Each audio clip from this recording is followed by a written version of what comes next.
কারোর 1,00,000 ফলোয়ার, সে কেমন চার্জ করতে পারে? 30 থেকে 40। আমি গুনগুন আমি তো পালাচ্ছি। এই যে তোমাদের চ্যানেলের নাম অনেস্ট কাকিমা, এই অনেস্ট কাকিমার নামটা দেওয়ার রহস্য কি? ফার্স্ট অফ অল অনেকে ভিডিও করে প্রথমেই এটা ভেবে যে আমি ভাইরাল হয়ে যাবো, ফেমাস হয়ে যাবো, সেলিব্রিটি হয়ে যাবো, আমি টাকা পাবো, এইটা ভেবে অনেকে আসে। এইটা ভেবে আসলে তো হুট করে হবে না। আর ডেলি বেসিসে কন্টেন্ট বানাতে হচ্ছে রিলেভেন্ট থাকার জন্য, এটা কতটা প্রেশার? মানে তোমাকে একদিন পর পর হলেও পোস্ট করতেই হবে, নাহলে 1-2 মাস পর পোস্ট করলে তোমাকে ভুলে যাবে। ফার্স্টে তুমি যদি ভিডিও বানাও তোমাকে ইউনিকনেসটা আনতে হবে, যে তুমি সবার মধ্যে থেকে বাংলা কন্টেন্ট ক্রিয়েটরের মধ্যে দিয়ে তোমাকে কেন মানুষ একটা চিনবে আলাদা করে। That is the thing. যে অনেক দিন তো হয়ে গেল, 2 মাস হয়ে গেল, 2 মাসে কেন ভাইরাল হতে পারছে? বাড়ি থেকে তো অনেকেই ভাবে যে খুব সহজ হয়তো ভিডিও করে ভাইরাল হয়ে যাওয়াটা, বাট ওটার পিছনেও খাটতে হবে, তোমাকে লেগে থাকতে হবে। কেন কি তোমাদের কাছে সাকসেসের ডেফিনেশন কি? For me I think success is math. তোমাদের ইনকাম কত? মেয়েদের বয়স আর ছেলেদের ইনকাম কোনোদিন জানতে নেই। 5-10 লাখ টাকা তো মিনিমাম হয়ে যায়। এটা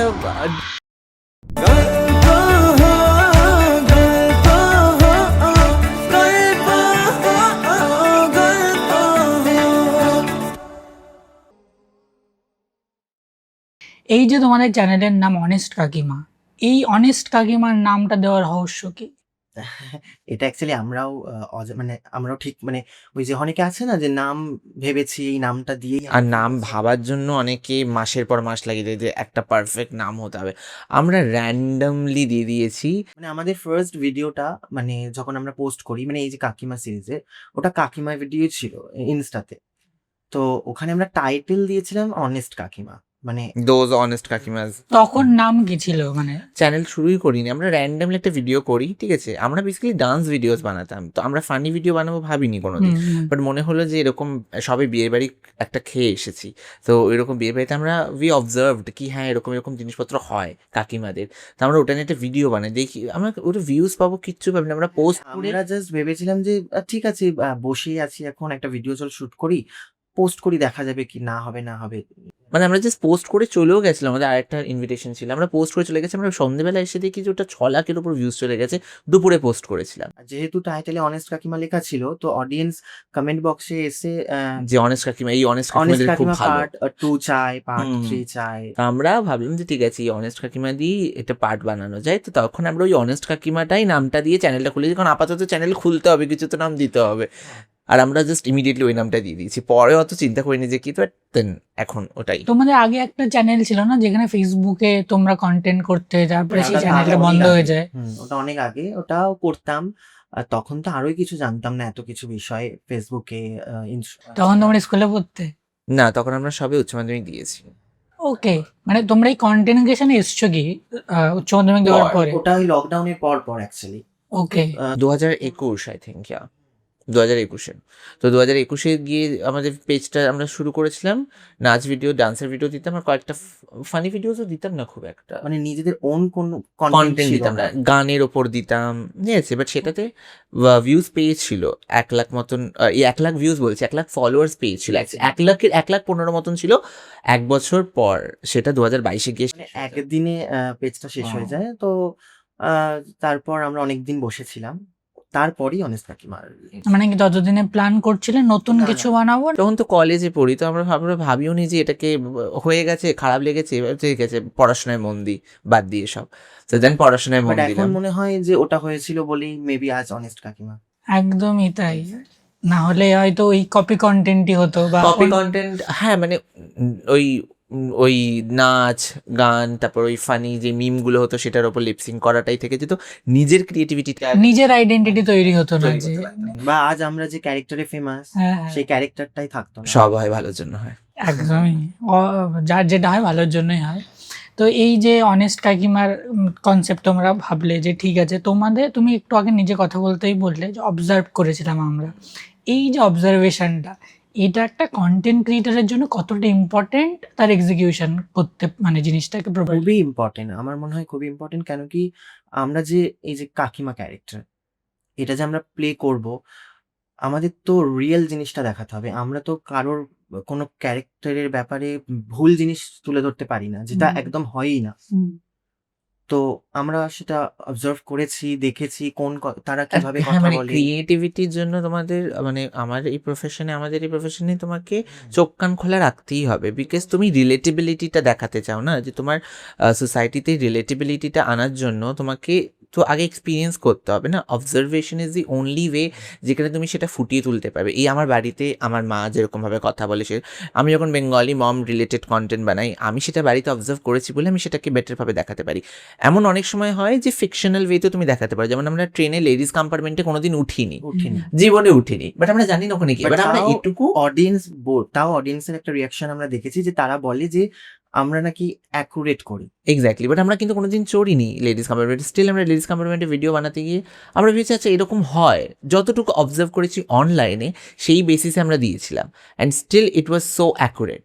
হ্যাঁ, দেখছিলাম তোমাদের শর্টস একটা দেওয়া ছিল যেখানটাতে ট্রেনে বসে দুজনে ফাটিয়ে কন্টেন্ট, আমি কমেন্টসও পড়ছিলাম, বাহ ফাটিয়ে ঝগড়া চলেছে সেখানে। আর খুবই রিয়েল এটা কিন্তু এরকম না যে মানে মানুষ ওই জন্যই পছন্দ করে না, যতটা তুমি কানেক্ট করাতে পারবে অডিয়েন্সকে। হ্যাঁ, মানে মানুষ যাতে দেখে বলতে পারে যে হ্যাঁ এটা তো আমি দেখেছি কালকে, বা এটা তো আমি, লাইক দ্যাট।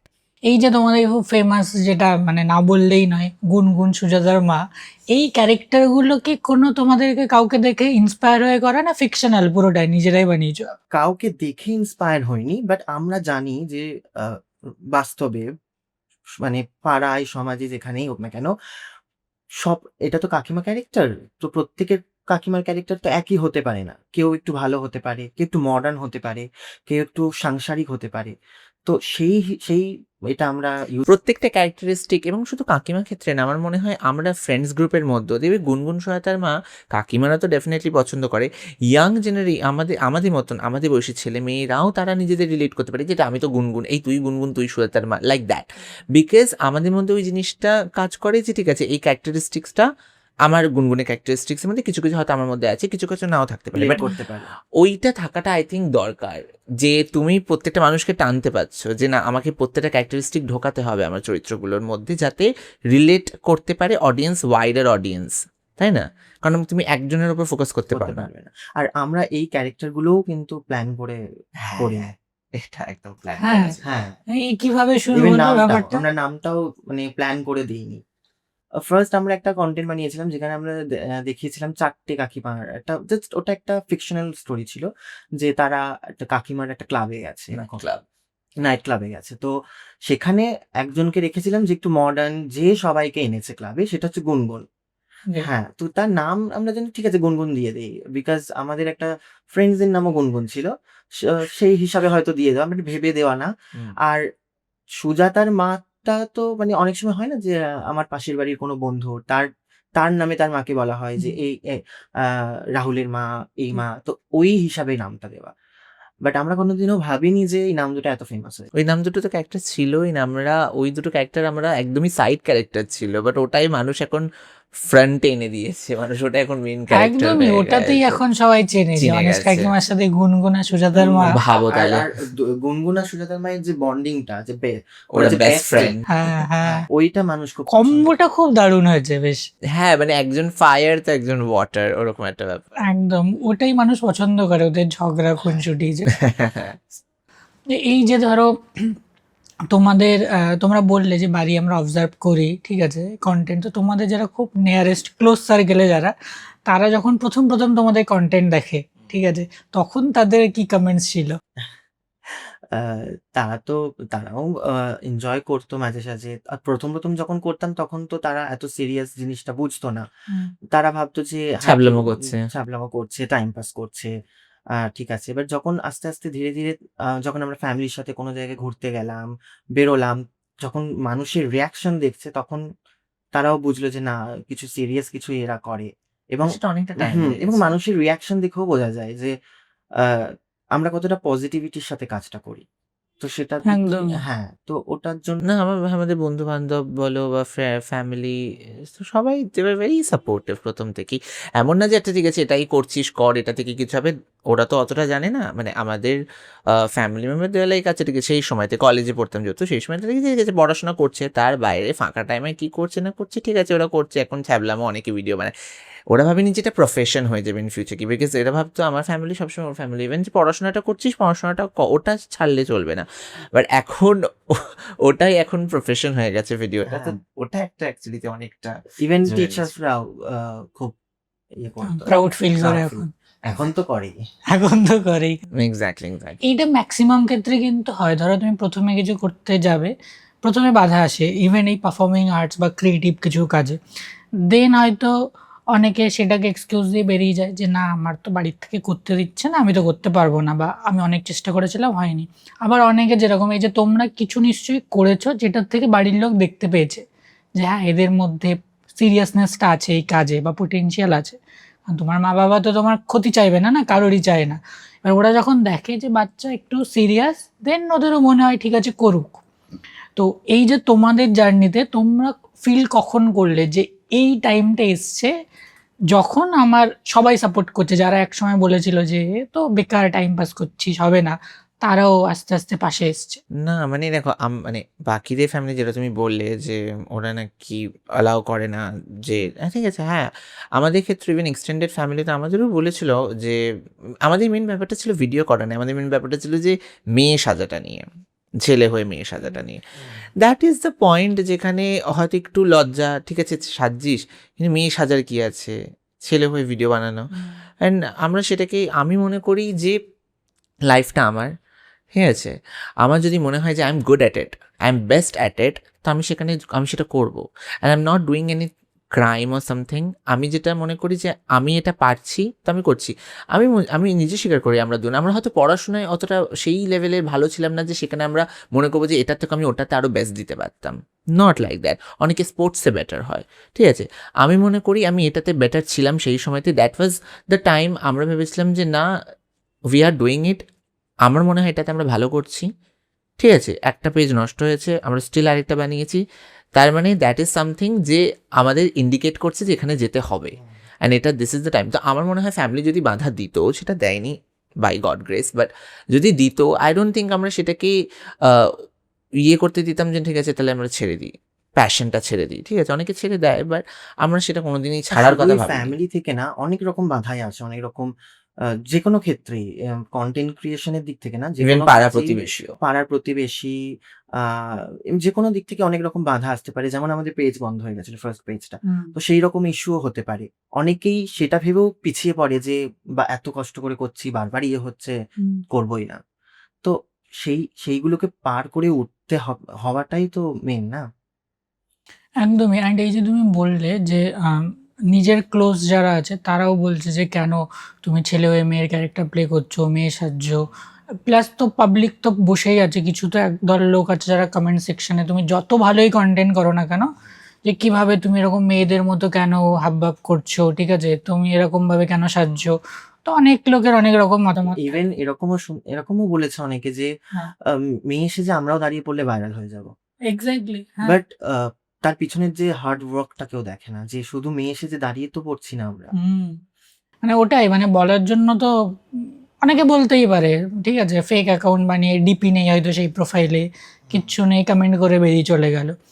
এবার বক্তব্য হচ্ছে যে আজকে ধরো কোনো একজন ইয়াং ক্রিয়েটার যারা তোমাদেরকে ফলো করে, আমাদের পডকাস্টটাও দেখছে, তাদের জন্য এমন কি তুমি বলবে বা তাদের জন্য এমন কিছু ইন্সপায়ারিং ঘটনা যেটা তুমি শেয়ার করতে চাও, যে যতই সোশ্যাল ট্যাবু থাকুক না কেন, ঠিক আছে তোমাকে ওই ব্যারিয়ারটা থেকে বেরোতে হবে। তুমি যদি ব্যারিয়ারটা থেকে না বেরোতে পারো তুমি কিচ্ছু করতে পারবে না। তার জ্বলন্ত এক্সাম্পল তোমরা, যে নিজেরা ওটা থেকে বেরিয়েছো। কারণ অনেকে না এই কি বলবো নেগেটিভিটিটা নিতে পারে না, নেগেটিভ রেসপন্সটা। অনেকে তারা বাজে কমেন্ট আসলে ডিলিট করে দেয়, মানে নর্মালি কেঁদে ফেলে অনেকে, Delete করে বাবা দেয়। এটা কি করে বললো, হ্যাঁ মানে হাইড করে দেয়, ডিলিট করে। সেখানে তোমরা এত কিছু সহ্য করে সোসাইটির, মানে আমি বলবো অনেকেই, ঠিক আছে অনেকে ক্যামেরার সামনে বলে না না কিছু সংখ্যক, ভাই প্রত্যেকেই এরকম। এখনই যদি আমরা লাইভ চেক করি দেখবো অর্ধেক লোক বসে বসে ওইসবই করছে। তো তোমরা এটা কিভাবে ওভারকাম করেছো? মানে তোমাদের পার্সোনালি কোনো সময় হার্ট ফিল হয়নি যে?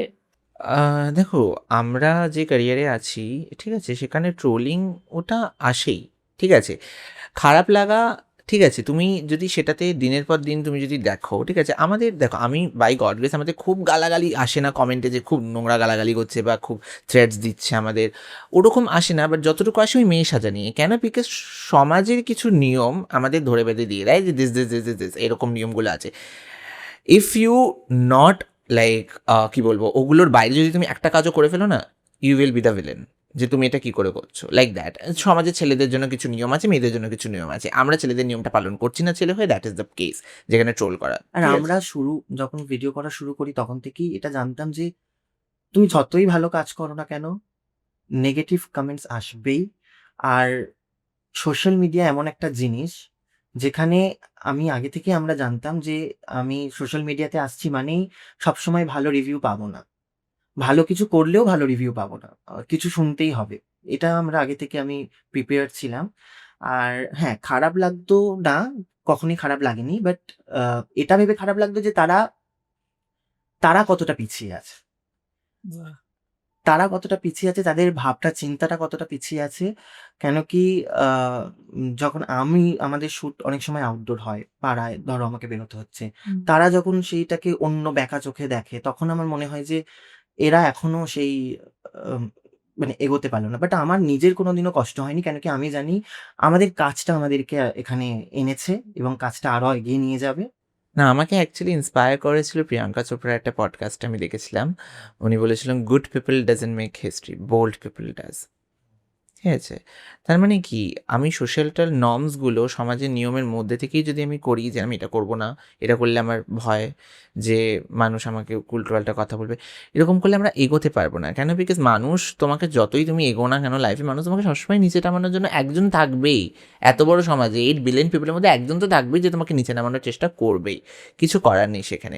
বাট তোমার এবার যে তোমার চোখটা নিচের দিকে যাবে না ওপরের দিকে, that is the case. And আমাদের কোনোদিন চোখটা নিচের দিকে যায়নি যে কে টানছে, আমাদের যে আমরা আরও কটা স্টেপ নেব। বিকজ আমার মনে হয় ট্রোলাররা বসে আমাকে একটা বাজে গালাগাল লিখলো বা একটা কমেন্ট করলো, যতটা টাইম লাগলো তাতে আমি এখানে একটা পডকাস্ট দিলাম, কালকে গিয়ে আমি আরও একটা কাজ করে নেব।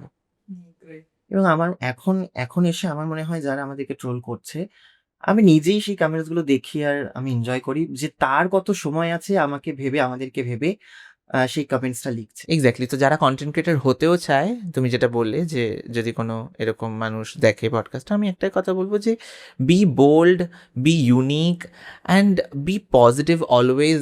এরকম জিনিসপত্র ভেবে এত কিছু ভেবে এগোনো যাবে না, ঠিক আছে? নিজে ক্রাফটের ওপর বিলিভ রাখতে হবে। I am good at it, I am best at it, I will do it, that's it. একদমই তাই, যেটুকু তোমার হাতে সেইটুকু তুমি করো। বাকি তো বড় বড় সিনেমাও কখন ফ্লপ যায়, শাহরুখ খান, সালমান খানের কেউ বলতে পারে না। সো কন্টেন্ট বানানো অবধি তোমার হাতে। এই যে যারা এরকম কমেন্ট করে, সাপোজ ধরো এদেরকে তোমার সামনে এনে দেওয়া হলো, কি বলতে চাইবে? আরো করো, কি বলবো? আমার ভিডিওর রিচ বাড়বে। ওকে, আরে আমি জানি না কি বলবো। বিকজ তারাও আমাদের ফলো করে বলেই তারা দেখে আমরা কি পোস্ট করছি। সেগুলো দেখেই তারা, আমি রিসেন্টলি একটা দেখেছিলাম যে আমাকে হয়তো কিছু একটা কমেন্টস করেছে, আমি দেখছিলাম, গিয়ে দেখলাম যে আমাকে ফলো করে। তোমার হেটার্সরাই তোমাকে বেশি ফলো করে।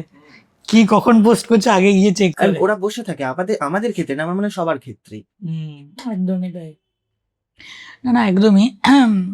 এটা অনেকের কি হয় না, ধরো যারা নতুন কন্টেন্ট ক্রিয়েট করছে, ঠিক আছে, তাদের কাছে এটা কিন্তু অনেক সময় থাকে যে আমরা হিন্দিতে যখন দেখি ভুবন বাম, সে কতগুলো ক্যারেক্টার প্লে করে, ঠিক আছে, বা কপিল শর্মা, সে কিন্তু তার শোতেও ছেলে হয়েও মেয়েও সাজে, এরকম অনেক আছে। সুনীল গ্রোভার, সে তো ফাটিয়ে দেয় যে কোনো ক্যারেক্টার। তো এটা কোথাও কোনো হিপোক্রেসি না যে বলিউডে কিছু করলে ওয়াহ ওয়াহ ওয়াহ, হ্যাঁ, the great Indian Kapil show কত সুন্দর করছে, আর সেম জিনিস যখন ডিজিটাল স্পেসে করা হয় তখন চলে আসে ট্রোলিং। তো মানুষ ডিজিটাল, মানে এই যে আমরা এই সোশ্যাল মিডিয়াতে করছি, এই জিনিসটাকে সিরিয়াসলি নেয় না।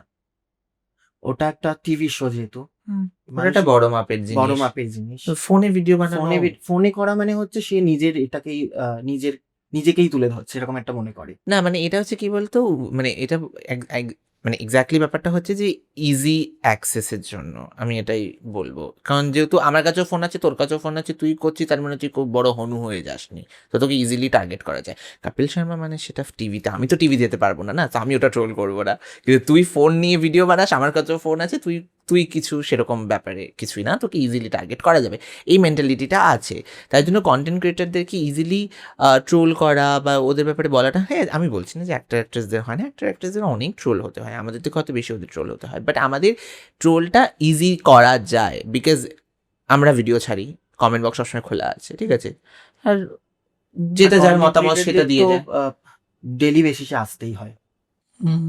এই যে বললে আমরা না কথার টপিকে এগো, ঠিক আছে, আচ্ছা, ফ্লোটা আচ্ছা। যাতে খুব ন্যাচারাল লাগে। হ্যাঁ, কারণ অবভিয়াসলি ওরকম প্রশ্ন বানিয়ে এনে পডকাস্ট করার কোনো মানে হয় না, মানে সে কাইন্ড অফ ইন্টারভিউ লাগবে। হ্যাঁ, আমার এটা Artificial. হ্যাঁ, মুখস্থ করে এসছে এই নাম্বার 1, নাম্বার 2, নাম্বার 3, ঠিক আছে। এই যে তুমি যেটা বললে, যে ধরো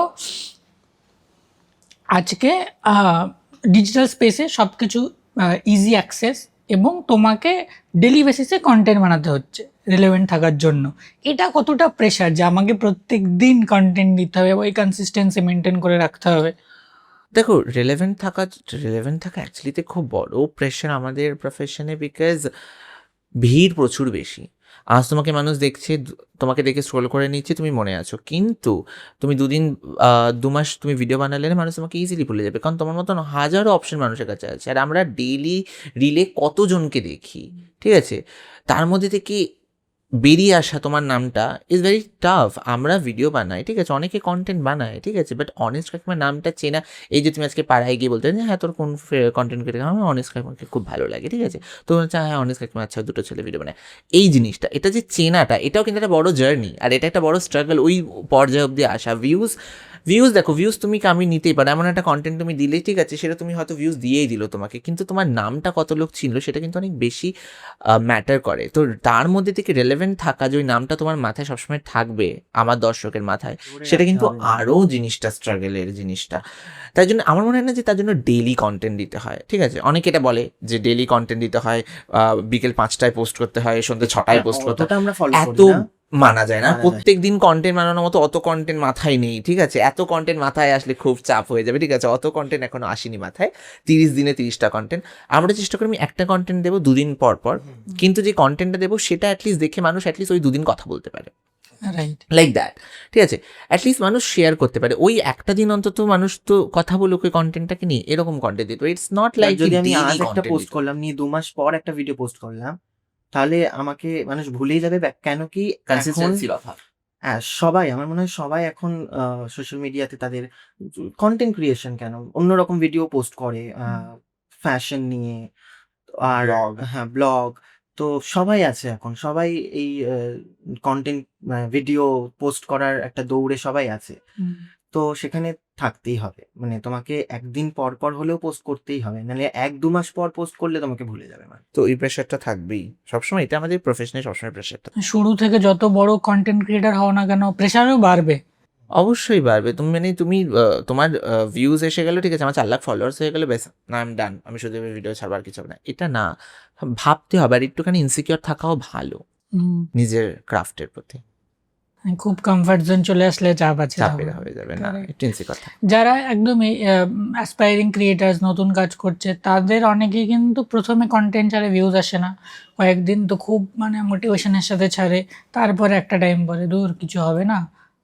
ওটাই অনেকে ভেবে ইয়ে করে ফেলে, মানে যে হ্যাঁ, অনেকে ফার্স্ট অফ অল অনেকে ভিডিও করে প্রথমেই এটা ভেবে যে আমি ভাইরাল হয়ে যাবো, ফেমাস হয়ে যাবো, সেলিব্রিটি হয়ে যাবো, বা আমি টাকা পাবো, এইটা ভেবে অনেকে আসে। তো এইটা ভেবে আসলে তো হুট করে হবে না। আর বাইরে থেকে তো অনেকেই ভাবে যে খুব সহজ হয়তো ভিডিও করে ভাইরাল হয়ে যাওয়াটা, বাট ওটার পিছনেও খাটতে হবে, তোমাকে লেগে থাকতে হবে। কেন কি আমরাও জানতাম না আমরা কবে ভাইরাল হয়ে যাবো, বা আমাদেরকে মানুষ এত ভালোবাসে না, ফেম মানির জন্য যদি তোমার ওটাই মোটিভ থাকে, দেখো ফেম আমাদেরও ভালো লেগেছিল বলে আমরা এই কাজটা, আমার যদি মনে হয় যে না, আমার ক্যামেরা ভালো লাগে না, তাহলে আমি কেন কন্টেন্ট ক্রিয়েটার হবো?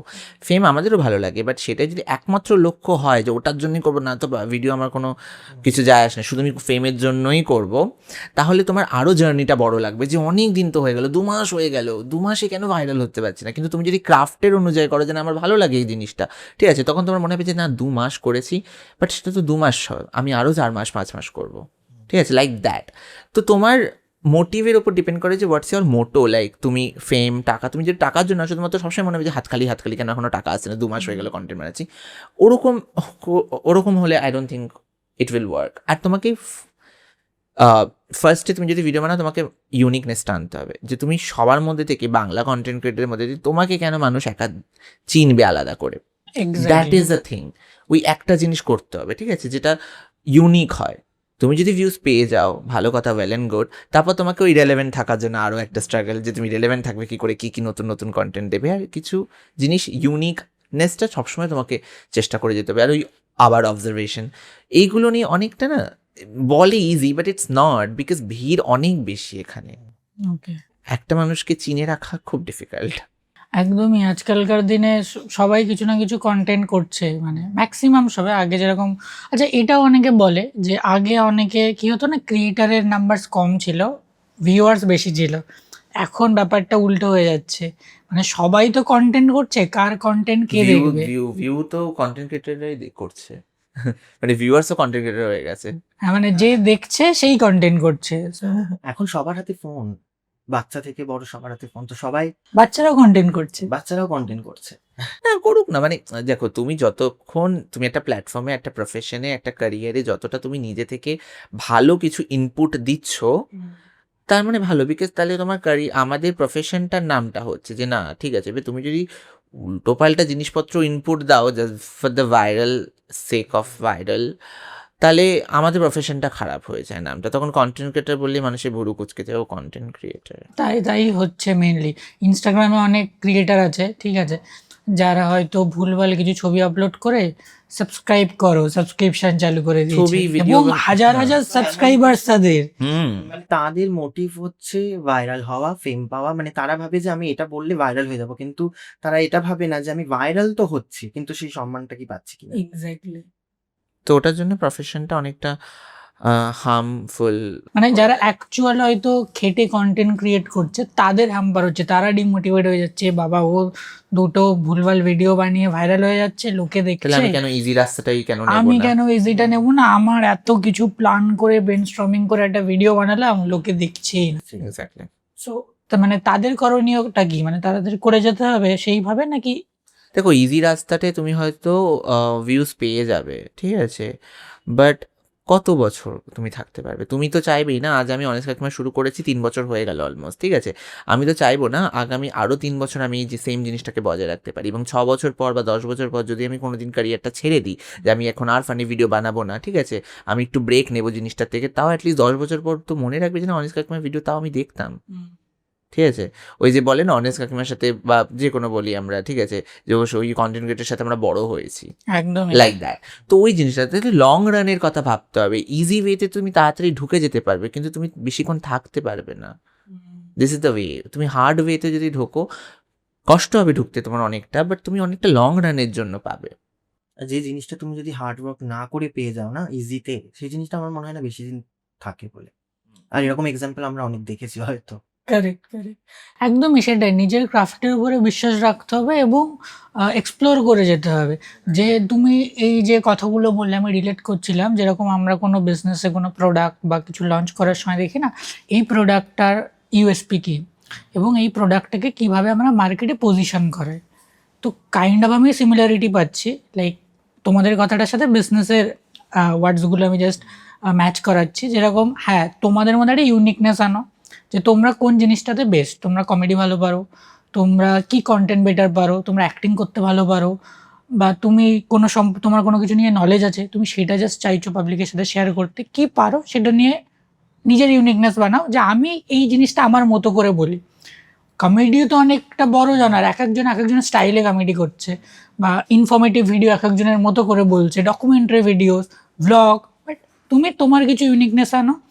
অ্যান্ড সেকেন্ড যেটা তুমি বললে, যে কনসিস্টেন্সি, যে তোমাকে মেনটেন করে যেতে হবে। কেউ শর্টকাট করছে বলে যে চলো আমিও কিছু ভুলভাল করলাম, তো তোমার ক্রাফটটাই নষ্ট হয়ে যাবে।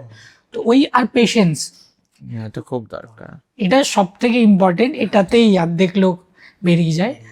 অ্যান্ড ফোর্থ হচ্ছে পজিশনিং। এইটা অনেকে মিস করে যায়, যেটা তোমরা এতক্ষণ ধরে শেখালে, সেটাই আমি জাস্ট আর একটু সিম্পলাই করে দিচ্ছি। যে অনেস্ট কাকিমাকে পাবলিক কেন পছন্দ করে? এত কমেডি ভিডিও বানায়, এত কন্টেন্ট ক্রিয়েটার, বাট তার মধ্যে এরা দুজন এই ব্র্যান্ডটাকে, আমি এটাকে ব্র্যান্ডই বলছি, এটাকে এমনভাবে পজিশন করেছে অডিয়েন্সের মাথায়, যে পার্টিকুলার এই জিনিসটা আমি এদের থেকেই পাবো। এই জিনিসটার জন্য এরা ইউনিক, যে জিনিসটা হয়তো বাকি ক্রিয়েটাররা ভাবে না। কারোর কন্টেন্ট দেখলো, ইন্সপায়ার করে বানিয়ে দিলাম, ভাই তোদের তো ইউনিকনেস নেই। তো যখনই তুমি কন্টেন্ট ক্রিয়েট করছো, তুমি ভাবো যে আমার পজিশনিং কী হবে, আমাকে মানুষ কী নামে চিনবে, বা এই জিনিসটার জন্য আমার কন্টেন্ট কনজিউম করবে, না হলে কেন করবে ভাই, তুমি কে? হাজারটা কন্টেন্ট ক্রিয়েটার পড়ে আছে। ওকে, সো আমি একটু জ্ঞান দিয়ে দিলাম।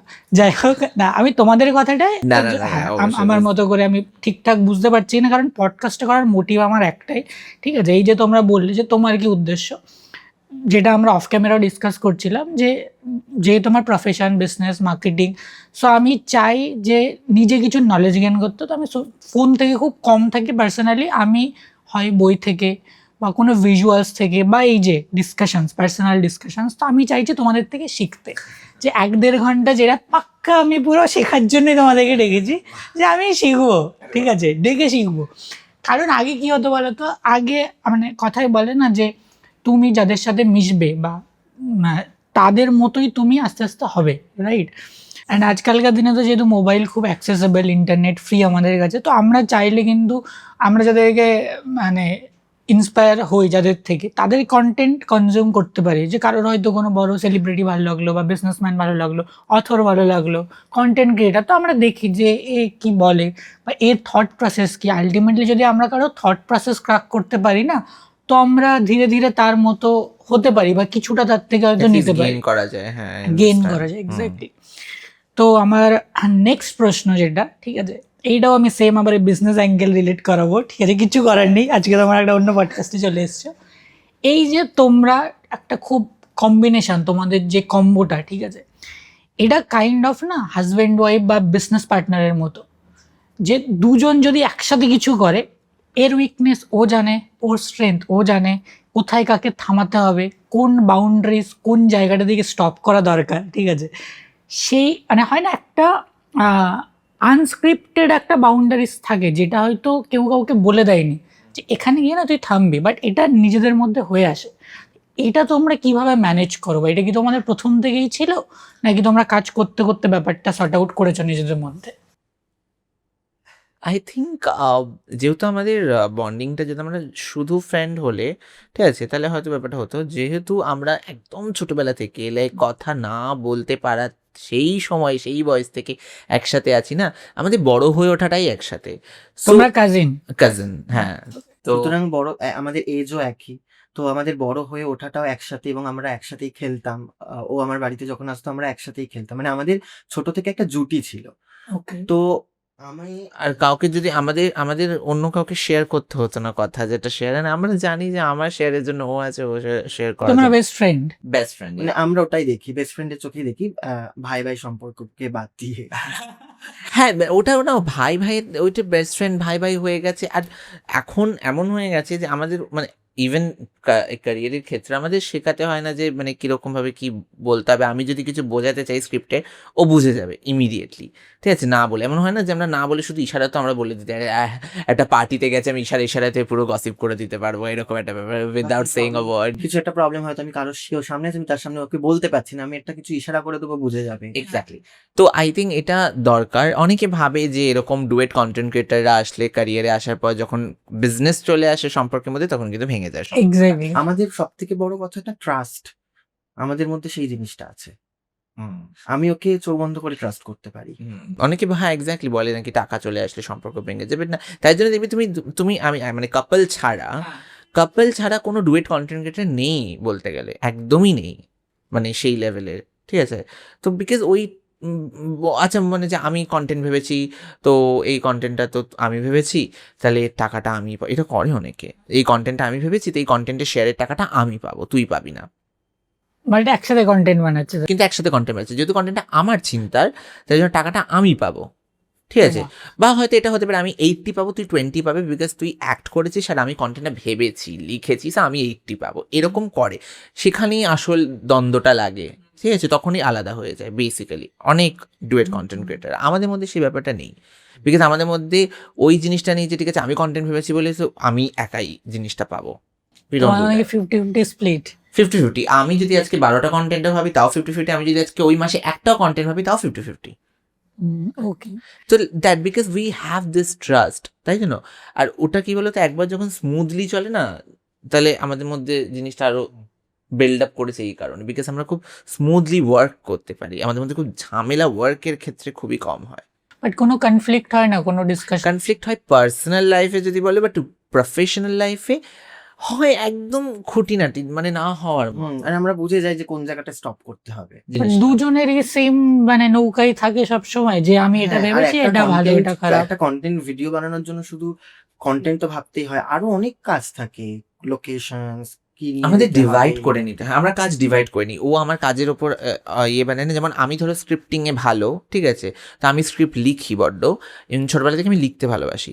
সো ও জানে যে ও স্ক্রিপ্টিং ও লিখবে না, বিকজ আমি মনে করি যে আমাদের দুজনের মধ্যে ওটা আমি ভালো লিখি, ঠিক আছে। আর Content যে কোনো দুজনেই একজনই হবে। আমার মনে হয় দুজন মিলে করতে গেলে এর পয়েন্ট অফ ভিউ আলাদা, Exactly. Or point of view আলাদা। তো আমরা ওকে স্পেসটা দিই, যেমন এডিটিং এর দিক থেকে আমি ওকে বলি যদি ফানি কন্টেন্টগুলো এডিট কর, তা আমি ওকে স্পেসটা দিই নিজের মতন করে করার জন্য, বা ও আমাকে কি কি ড্রেস পরলে ভালো হবে কোন কন্টেন্টে, Okay.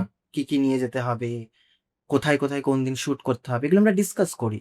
তো আমাদের মধ্যে ওয়ার্ক ফিল্ডে সেই ঝামেলাটা হয়, because understanding is the only way to work, মানে খুবই এফার্টলেসলি, একদম। আর তোমরা কমপ্লিমেন্ট করো একে অপরের। Because we know each other, কি ও কোনটাতে ভালো আমি কোনটাতে ভালো, correct correct. Because obviously it's been 22 years, 22 বছর হয়ে গেছে, আর কি আমরা তো সবই জানি। 22 বছর কিসে হয়েছে? আমাদের বয়স, আর আমরা আছি 22 বছর Okay. একসাথে। Content create. তোমরা কন্টেন্ট ক্রিয়েট কত বছর থেকে স্টার্ট করেছিলে? 2023, তো তখন কত মানে ছিল? আমাদের 3 ওয়ান বছর আগে। কন্টেন্টের কথা বলছি, অনেস্ট কাকিমা।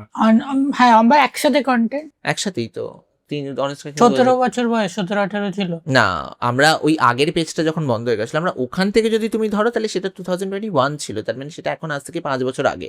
তো 5 বছর আগে মানে তখন আমাদের বয়স কত ছিল? 17, তখন ওই 17-18 থেকে 17 বছর থেকে কন্টেন্ট বানাচ্ছ এখন? 17। হ্যাঁ, হিসাব মতো তো তাই। অনেস্ট কাকিমা হয়তো এসছে, বাট গড, ওই এক্সপেরিয়েন্সও তো কাজে লেগেছে না সামহাও, কোথাও না কোথাও। একদম। আমরা ভিডিও করতে করতে অনেক কিছু শিখেছি এবং সেটা আমাদের জন্য অনেক হেল্পফুল। আমরা মেকআপ করা শিখেছি, শাড়ি পরা শিখেছি। আমাকে আমার ভিডিওগ্রাফাররা বলে আমাদের যে তোমরা, আমাদের তো এত হেকটিক শুট থাকে না, পরপর লুক চেঞ্জ থাকে, একদিনে 3-4টে ভিডিও শুট থাকে অনেক তো সময়। আমাদের এবার শাড়ি পরা যদি মানে অত আলাদা আলাদা কনসেপ্টের ভিডিও একদিনে 3-4। একটা কন্টেন্টে ধরো ইনডোর শুট আছে, তো আমরা ওই কন্টেন্টের ওইটুকু পার্টটা ওই দিনকে করলাম, একটা গোটা কন্টেন্ট ওই দিনকে করলাম, আবার একটা অন্য কন্টেন্টের লাস্ট পার্টটা ধরো করলাম, এরকম করে টোটাল ওই দিনে আমরা হয়তো 3টে কন্টেন্টে কিছু কিছু পার্ট করলাম, ওকে। Like that. এবার আমাদের অবভিয়াসলি অনেকগুলো লুক চেঞ্জ থাকে, তো শাড়ি ওরকম ভাবে তো প্রপারলি মা কাকিমা যেরকম রয়ে বসে পড়ে, আমরা ওরকম না, ঝটপট শাড়ি। ভিডিওগ্রাফার অবাক হয়েছে যে এটা কি, তো 2 মিনিটেরও কম সময় শাড়ি পরে নিল, কম্পিটিশন একটা। মেকআপও ঝটপট হয়ে যাবে, ঠিক আছে, মানে অবভিয়াসলি প্রপার মেকআপ যেটা বলছি, তো মেকআপ শাড়ি সব শিখে গেছি। বাহ, কাজ করতে করতে। হ্যাঁ, আমরা শিখে গেছি ওই জিনিসপত্রগুলো। গ্রেট। না, একদমই এই কমপ্লিমেন্টারি কোয়ালিটিস যদি থাকে তাহলেই কোনো পার্টনার বা দুজন একসাথে এগোতে পারে। অ্যান্ড এই যে তুমি বললে যে আমাদের মধ্যে যে 50-50 স্প্লিট হয়, ঠিক আছে, এই কিছু কন্টেন্ট আমাদের রাখতে হবে যাতে পাবলিকও দেখে, না, রিলসগুলো, অবশ্যই, শর্টসগুলো। একদম তো ধরো তোমাদের যা ইনকাম আসে, ঠিক আছে, টোটাল ইনকাম, ব্র্যান্ড ডিলস হোক, ইউটিউব হোক, সেই টাকাটা কার অ্যাকাউন্টে যায়? অফিসিয়াল অ্যাকাউন্ট কার থাকে? Bank account? দুজনের তো নাকি জয়েন্ট বানানো? না ওরকম করতে হয় না। না, জয়েন্ট অ্যাকাউন্ট বানাইনি আমরা। আমাদের মেনলি অ্যাকাউন্টটা বানাই বিকজ যখন আমাদের ফেসবুক থেকে প্রথম আমাদের আর্নিং শুরু হয়েছিল, তো সেই সময় একটা অ্যাকাউন্ট দরকার ছিল দেওয়া, ঠিক আছে, অ্যান্ড সেখানে আমার অ্যাকাউন্টটা দিয়েছিলাম, ঠিক আছে। তো সেক্ষেত্রে ফেসবুক ইউটিউবে টাকা যেটা ঢোকে সেটা আমার অ্যাকাউন্টে ঢোকে, অ্যান্ড আমি ওকে ইভেনচুয়ালি পাঠিয়ে দিই। আর আমাদের মধ্যে ওরকম জিনিসটা নেই যে স্ক্রিনশট পাঠাতে কত টাকা দিয়েছে, উই ডোন্ট ডু দ্যাট, ঠিক আছে, Obviously, হ্যাঁ, সেই because we have this না, আমার blind ফোনে তো trust. অ্যাক্সেস আছে, আমি চেক করতে পারি, কিন্তু আমি চেক করি না। হুম, আর because আমি we have screenshot this পাঠাতেও trust. বলি না। বাট ব্র্যান্ড ডিলস গুলো যেহেতু আমাদের ইনস্টা আলাদা, তো আমাদের ব্র্যান্ড ডিল আলাদা আসে। হ্যাঁ, মাঝে মাঝে ব্র্যান্ড ডিল একসাথেও আসে যে তোমাদের দুজনকেই চাই, তখন দুজনকে চাইলেও আমাদের ম্যানেজার যে সে আমাদের দুজনকে আলাদাই টাকা দেয়, ঠিক আছে, মানে আমাদের যে ম্যানেজমেন্ট টিম আছে। বাট অ্যামাউন্ট কি ইকুয়াল স্প্লিট হয় না, অ্যামাউন্ট আলাদা আলাদা? না, আমার ধরো ব্র্যান্ড ডিলের কথা বলছো, তো ইউটিউব ফেসবুকে তো যা অ্যামাউন্ট হবে সেটা তো ইকুয়ালি 50-50 হয়। ব্র্যান্ড ডিলস সেটা ডিপেন্ড করে ওর আর আমার ফলোয়ার্সের উপর। এমন অনেক ব্র্যান্ড ডিল আছে, ঠিক আছে, যেমন ধরো আমার একারই এলো, সেটা তো আমার অ্যাকাউন্টে যাবে, ওর একার আসলে ওর অ্যাকাউন্টে যাবে। যদি আমাদের জন্য একসাথে যায় তাহলে মোস্টলি সেটা ইকুয়াল অ্যামাউন্টই হয়, ঠিক আছে। মানে মানে ওর যদি কিছু একটা অ্যামাউন্ট হয়, আমারও যদি কিছু একটা অ্যামাউন্ট সেম, বাট খুব কম যদি হয় এই 5-10 এদিক ওদিক ওপর নিচে হয়, বাট সেটাও না হওয়ার মতন, বাট একই রকম হয়, মেজর কিছু ডিফারেন্স নেই। আর সেটা আলাদা আলাদা অ্যাকাউন্টে চলে যায়, ব্র্যান্ড ডিল আলাদা আলাদা, সেটা আমার অ্যাকাউন্টে আসে না, ওটা আলাদা আলাদাই যায়। আর যেটাই দুজনে থাকো সেটা তো তোমাদের আলাদা আলাদা ডিল করে, যে সেটা একসাথে দুজনে ভিডিও বানাচ্ছ বা টাকা আলাদা অ্যাকাউন্টে যাবে। আলাদা আলাদা। সো তোমাদের ফিনান্সিয়াল নিয়ে কোনোদিন কোনো প্রবলেম হয়নি যে কোনোদিনও আজ অব্দি? কেন হবে, যতটুকু পাই আমরা 50-50 ডিভাইড করে নিই, আর ব্র্যান্ড ওর আসলে ওর টাকা, আমার আসলে আমার টাকা। এই যে তুমি ব্র্যান্ড ডিলস বলছো, তোমাদের প্রোফাইলেও দেখেছি ম্যানেজড বাই বলে একটা এজেন্সি আছে। তো যারা নতুন কন্টেন্ট ক্রিয়েট করছে, ঠিক আছে, তাদের জন্য এই যে কোনো একটা এজেন্সিকে মাঝখানে রাখা ব্র্যান্ড ডিলস পেতে, বা কিভাবে তারা এজেন্সিকে অ্যাপ্রোচ করবে, বা কি এমন করলে এজেন্সি তাদেরকে অ্যাপ্রোচ করবে, বা এই যে ব্র্যান্ড ডিলসের এই পুরো বিষয়টা, এটা তোমরা শেয়ার করো যারা আজকে নতুন কন্টেন্ট বানাচ্ছে, এটা তাদের জন্য খুব হেল্পফুল হবে। দেখো, এজেন্সির অনেক খারাপ দিকও আছে, ভালো দিকও আছে, but the point is agency is very helpful content ক্রিয়েটারদের জন্য, বিকজ ওরা প্রথম কথা তোমাকে ব্র্যান্ড এনে দেবে, কিন্তু ব্র্যান্ড না ডিরেক্টলি তোমাকে অ্যাপ্রোচ করে খুবই কম। মানে ডিরেক্টলি কোনো একটা কন্টেন্ট ক্রিয়েটারকে ওরা এজেন্সিতে আগে অ্যাপ্রোচ করে, ওই এজেন্সির আন্ডারে যে আমার এরকম একটা ব্র্যান্ড আছে আর আমার এরকম কয়েকটা বাংলা কন্টেন্ট ক্রিয়েটার দরকার, তো ওরা তখন আমাদের নাম পেচ করে যেরকম এরকম কন্টেন্ট ক্রিয়েটার, সেখান থেকে আমরা ব্র্যান্ড পাই। এটা খুবই দরকার অ্যাকচুয়ালিতে, তাহলে আমরা ব্র্যান্ড ডিলস খুব ভালো রকম পাই, বিকজ আমাকে যদি একা ব্র্যান্ড আনে না, আমি অত টাকা চার্জ করতে পারবো না যতটা এজেন্সি আমাকে ওরা চার্জ করে দিবে, যে স্বর্ণদীপ এই অ্যামাউন্টটা নেয় বা জয়িত এই অ্যামাউন্টটা নেয়, তো সেটা অনেকটা হাইক পাই আমরা অ্যামাউন্টের দিক থেকে। তো সেটা একটা লাভ আছে, বাট এবার আরেকটা ক্ষতি আছে কি, ওদের অবভিয়াসলি টাকা দিতে হবে, সেখান থেকে ওরা পার্সেন্টেজ কেটে নেয়। তাও অ্যাভারেজে কেমন পার্সেন্টেজ কাটে? ও 20, ওরা 20% কেটে নেবে, তারপর তোমাকে দেবে যতটা, ঠিক আছে। তো ওই তুমি 80% পাবে, বাট তোমাকে ওরা যে হাইটটা দেবে, যেই লেভেল অফ তুমি ডিলটা পাবে, সেই ডিলটা তুমি একা ইয়ে করলে ডিলটা পেতে করতেও না। তো একটা সময় লাগে নেগোশিয়েট করতে, সেটা তোমাকে করতে হচ্ছে তোমাকে না। হেডেক নিতে হচ্ছে। হেডেক নিতে হচ্ছে না। আর এজেন্সি ঢোকার জিনিসটা হচ্ছে, দেখো তোমার যদি একটা শর্ট অফ ফলোয়ার্স চলে আসে, ঠিক আছে, তাহলে অনেক এজেন্সি তোমাকে নিজেই অ্যাপ্রোচ করবে। যেমন আমরা যখন 1 লাখ পেরিয়ে গেছিলো আমাদের ইনস্টা ফলোয়ার্স, তখন থেকেই অনেক এজেন্সি আসছিল, ঠিক আছে, বাট আমরা অনেক পরে গিয়ে এই এজেন্সিতে জয়েন করেছি, বিকজ তুমি যদি এটা ভালো মাপের ক্রিয়েটার হয়ে গেছো, ধরো তুমি 1 লাখ 2 লাখ 3 লাখ ফলোয়ার্স হয়ে গেছো, তখন তোমার হাতে পাওয়ারটা চলে এসেছে, you can choose whoever you want to work with. তো এবার অনেকগুলো এজেন্সি আছে, এবার তোমাকে দেখতে হবে কোন এজেন্সির ব্র্যান্ড ভ্যালু ভালো, কোন এজেন্সি কাজ ভালো দেয়, কোন এজেন্সির ভালো ক্রিয়েটারদের সাথে কাজ করে, সেই রকম এজেন্সি দেখতে হবে তোমাকে, যে ইন্ডিয়ার অ্যাকচুয়ালিতে ভালো লিডিং ব্র্যান্ডের সাথে কাজ করেছে এমন এজেন্সিতে তুমি যাবে, বিকজ তোমার হাতে পাওয়ার আছে, ইউ ক্যান চুজ এনিওয়ান। তো ওয়েট ফর ইট। আমরা যেমন প্রথম 3 বছরের মধ্যে আমরা প্রথম 2 বছর তো এজেন্সি ছাড়াই কাজ করেছি, because we were waiting for the right agency. তো রাইট এজেন্সির জন্য ওয়েট করতে হবে, যারা ধরো অ্যাসপায়ারিং ক্রিয়েটার, যারা নতুন হচ্ছে, তাদের কাছে তো অবভিয়াসলি এজেন্সি ওরকম আসবে, তাদের কাছে অত অপশন থাকবে না। তো তারা যদি ইমিডিয়েটলি চায়, সেই যে আমার 50,000 ফলোয়ার্স হয়েছে, আমি ইমিডিয়েটলি একটা এজেন্সি চাই, তাহলে তারা পিচ করতে হবে তাদেরকে এজেন্সিতে, একটা মেসেজ দিতে হবে, পিচ করাতে তো খারাপ নেই। এজেন্সি যখন আমাদের কাছে, তারা তো পিচ করেই আসে আমাদের কাছে। সিমিলারলি তুমি যদি অ্যাসপায়ারিং ক্রিয়েটার হও, তোমার একটু কম ফলোয়ার্স আছে, তুমি পিচ করো যে তুমি কাজ করতে চাও, তুমি ওদের আন্ডারে আসতে চাও। কয়েকটা ভালো ভালো তুমি 10টা 20টা 30টা এজেন্সিকে পিচ করলে, কেউ না কেউ তো রিপ্লাই ডেফিনেটলি দেবে, সেখান থেকে তুমি একটা এজেন্সি পেয়ে গেলে। তারপর তোমার যদি মনে হয় যে তুমি আরও বড় ক্রিয়েটার হয়ে গেছো, 50,000 ফলোয়ার্স ছিল, এখন আমার 3 লাখ ফলোয়ার্স হয়েছে, আমি আর এই এজেন্সির সাথে কাজ করতে চাই না, তখন ওদের একটা পিরিয়ড থাকে যে তোমাকে 1 সপ্তাহ আগে তোমাকে নোটিস দিতে হবে যে আমি রিজাইনিং। তো সেখানে এটা মিনিমাম কোনো কন্ট্রাক্ট ডিউরেশন থাকে যে এত বছর তোমাকে আমার সাথে থাকতে হবে, বা এর মধ্যে অনেকে দেয় যে 1 বছর তোমাকে আমার সাথে কাজ করতে হবে, তারপর তুমি আমাকে ওই রেজিগনেশন লেটার দিতে পারো, যাই হোক। হ্যাঁ নোটিস পিরিয়ড টাইপের আর শুধুই যে ব্র্যান্ড আসবে তার জন্য না, অনেক রকম ইভেন্ট, অ্যাওয়ার্ড শো, সেগুলোও তুমি সেখান থেকেও তুমি মানে ডাক পেতে পারো। লাইক অনেক সময় হয় না যে আমি কোনো এজেন্সির থ্রুতে নেই, তো আমাকে ব্র্যান্ড বা কোনো ইভেন্ট থেকে তো চিনবে না, আমাকে ডাকবে না, এজেন্সির থ্রুতে আমি সেই ডাকটা পেতে পারি। ইভেন্টে দেখো তোমাকে না ওরা মানে ইন্ডাস্ট্রিতে না তোমাকে অ্যাটলিস্ট ওরা দেখাবে যে you are here in industry, শুধু তুমি ভিডিও বানাচ্ছ না, তুমি ইন্ডাস্ট্রিতে আছো, ওইটা এজেন্সিটা দেয়, ওরা করে, তোমাকে ইভেন্টে নিয়ে যায়, ডিলস তো দেয়, ব্র্যান্ড ডিলস বাদ দাও, অ্যাওয়ার্ড ফাংশনে নিয়ে যায়, বা তোমার আর্টিকেলস বের করে, ওরা তোমার ইন্টারভিউজ নেয়, সেই আর্টিকেলসগুলো ওরা পিচ করে, আর্টিকেলস বের করে, ঠিক আছে, ভালো ভালো নামি দামি আর্টিকেল বের করে। তো সেক্ষেত্রে তোমার একটা পজিশন ওরা করে দেয় যে না তুমি একটা পজিশন আছে, বাট অবভিয়াসলি ভালো এজেন্সি। মানে তোমার কমপ্লিট পিআর সলিউশনস ওরা করে দেয়, যে আর ফ্রি পিআর প্যাকেজও পাওয়া যায়। ফ্রি পিআর আর প্যাকেজ বলতে এটাও কিন্তু মানে হ্যাঁ। এমন না যে আমি আজ এজেন্সিতে জয়েন হলাম আর আমি সবকিছু একবারে পেয়ে গেলাম। এটা এটাও কিন্তু না। কিন্তু না, এখানেও তোমাকে ধৈর্য ধরতে হবে। হ্যাঁ, মানে আমাদের আমি এজেন্সির ১ম ৩ মাস ও পেয়েছিল। আমি ১ম ৩ মাস কোনো ব্র্যান্ড পাইনি। আর আমি লিটারালি আমার ম্যানেজারের গলা টিপতে যাচ্ছিলাম একটু হলে। বিকজ আমি বুঝতে পেরেছি আমার ক্যারিয়ার শেষ হয়ে গেলে আমি ব্র্যান্ড পাচ্ছি না কেন? ওয়াই? কি হলো আমার ৩ মাস আমার কাজ নেই। তুমি বুঝতে পারছো ৩ মাস? ফেসবুক, ইউটিউব থেকে যত মানে আমার ৩ মাস কোনো কাজ ছিল না ১ম। আমি তো ভেবেছিলাম যে আমি খুব ভুল কাজ করেছি এজেন্সিতে এসে মনে হয়। আমার মনে হচ্ছে আমি গলা টিপতে রাজি আছি। কারোর কেউ সামনে আসলে আমি কেন করতে পারছি না কাজ? তো ওইটা পেশেন্স, ওখান থেকে আমি শিখেছি যে পেশেন্স কতটা দরকার এই ইন্ডাস্ট্রিতে, কতটা দরকার। আমি ওয়েট করেছি টু দ্য রাইট টাইম। তারপরে একটা ডিল এলো, আবার ২ মাস কোনো ডিল নেই। ঠিক আছে? তো আমি প্রথমে ভাবলাম যে এটা তো সবাই বলে যে এজেন্সিতে ঢুকলেই এরকম সব এমন হয়েছে আবার উপরে একটা আসে হুট সব করে brand ডিল আমার চলে এলো, কাছে। সেটা আমাকে একদিনেই করতে হবে, এরকমও Okay. হয়েছে। এর মানে তোমার কোনো ফিক্সড কমিটমেন্ট থাকে না, এজেন্সিও বলে না তুমি আমি- হ্যাঁ, ওটা তোমার ইয়ের উপর ডিপেন্ড করে, তোমার ওয়ার্ক প্রোফাইলের উপর, যে তুমি কত ভালো ওয়ার্ক করছো না করছো। বাট ওরা সাজেস্ট করে যে তোমার এরকম কন্টেন্ট বানানো উচিত বা এটা করলে তুমি গ্রো করতে পারবে। ওটা তোমাকে, হ্যাঁ, আমাদের গ্রোথ টিমও আছে, এজেন্সি কিন্তু তোমাকে গ্রোথ টিমও দেয়। ঠিক আছে, একজন তো তোমার পার্সোনাল ম্যানেজার দেয় তোমাকে, প্লাস গ্রোথ টিমও দেয় তোমাকে, যে তারা তোমাকে সবসময় দেখাতে থাকবে যে তুমি কি কি কন্টেন্ট বানাতে পারো, কি কি আইপি তুমি ক্রিয়েট করতে পারো কন্টেন্টের মধ্যে দিয়ে, কোন সেট অফ অডিয়েন্সকে তুমি টার্গেট করতে চাও বা করতে পারো, সেগুলো কিন্তু ওরা সামলিয়ে দেয়। তো it's a very good thing, agency is a very good thing. And agency revenue কি থাকে? কমিশনস অনলি, না কোনো ফিক্সড? না, তোমাকে কোনো টাকা দিতে হয় না। তোমার যা ব্র্যান্ড ডিল আসবে, পার ব্র্যান্ড তোমাকে যতটুকু ডিল হলো তার 20% ওরা নিয়ে নেবে, 80% তোমাকে দেবে। এবার তুমি যদি মনে করো তুমি 100%ই চাও, সব টাকা তোমার দরকার, তাহলে তোমাকে একা কাজ করতে হবে। একদমই, সেটা তো কোনোদিনই পসিবল হয় না ইভেন।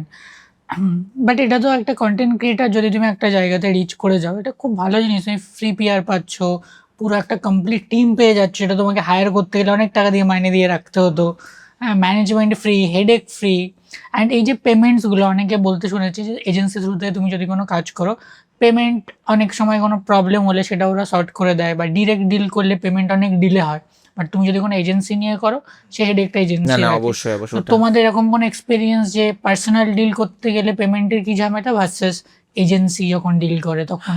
আমার একটা হয়েছিল, আমার ওই একটা ব্র্যান্ডের ক্ষেত্রে আমার হয়েছিল যে আমাকে মানে বেসিক্যালি কি হয়, এজেন্সি না তোমাকে ওরা বুঝে যায় যে যদি কোনো এমন ব্র্যান্ড ডিল আসে যেটা থেকে একটু সন্দেহ আছে যে এদের অতটা ভালো মানে ওয়ার্ক নেই জিনিসটা, তো ওরা টাকা দিতে এরকম হতে পারে, তো ওরা স্ক্যাম বুঝে যায় যে না এটা ওরা একটু ডিলে করতে পারে।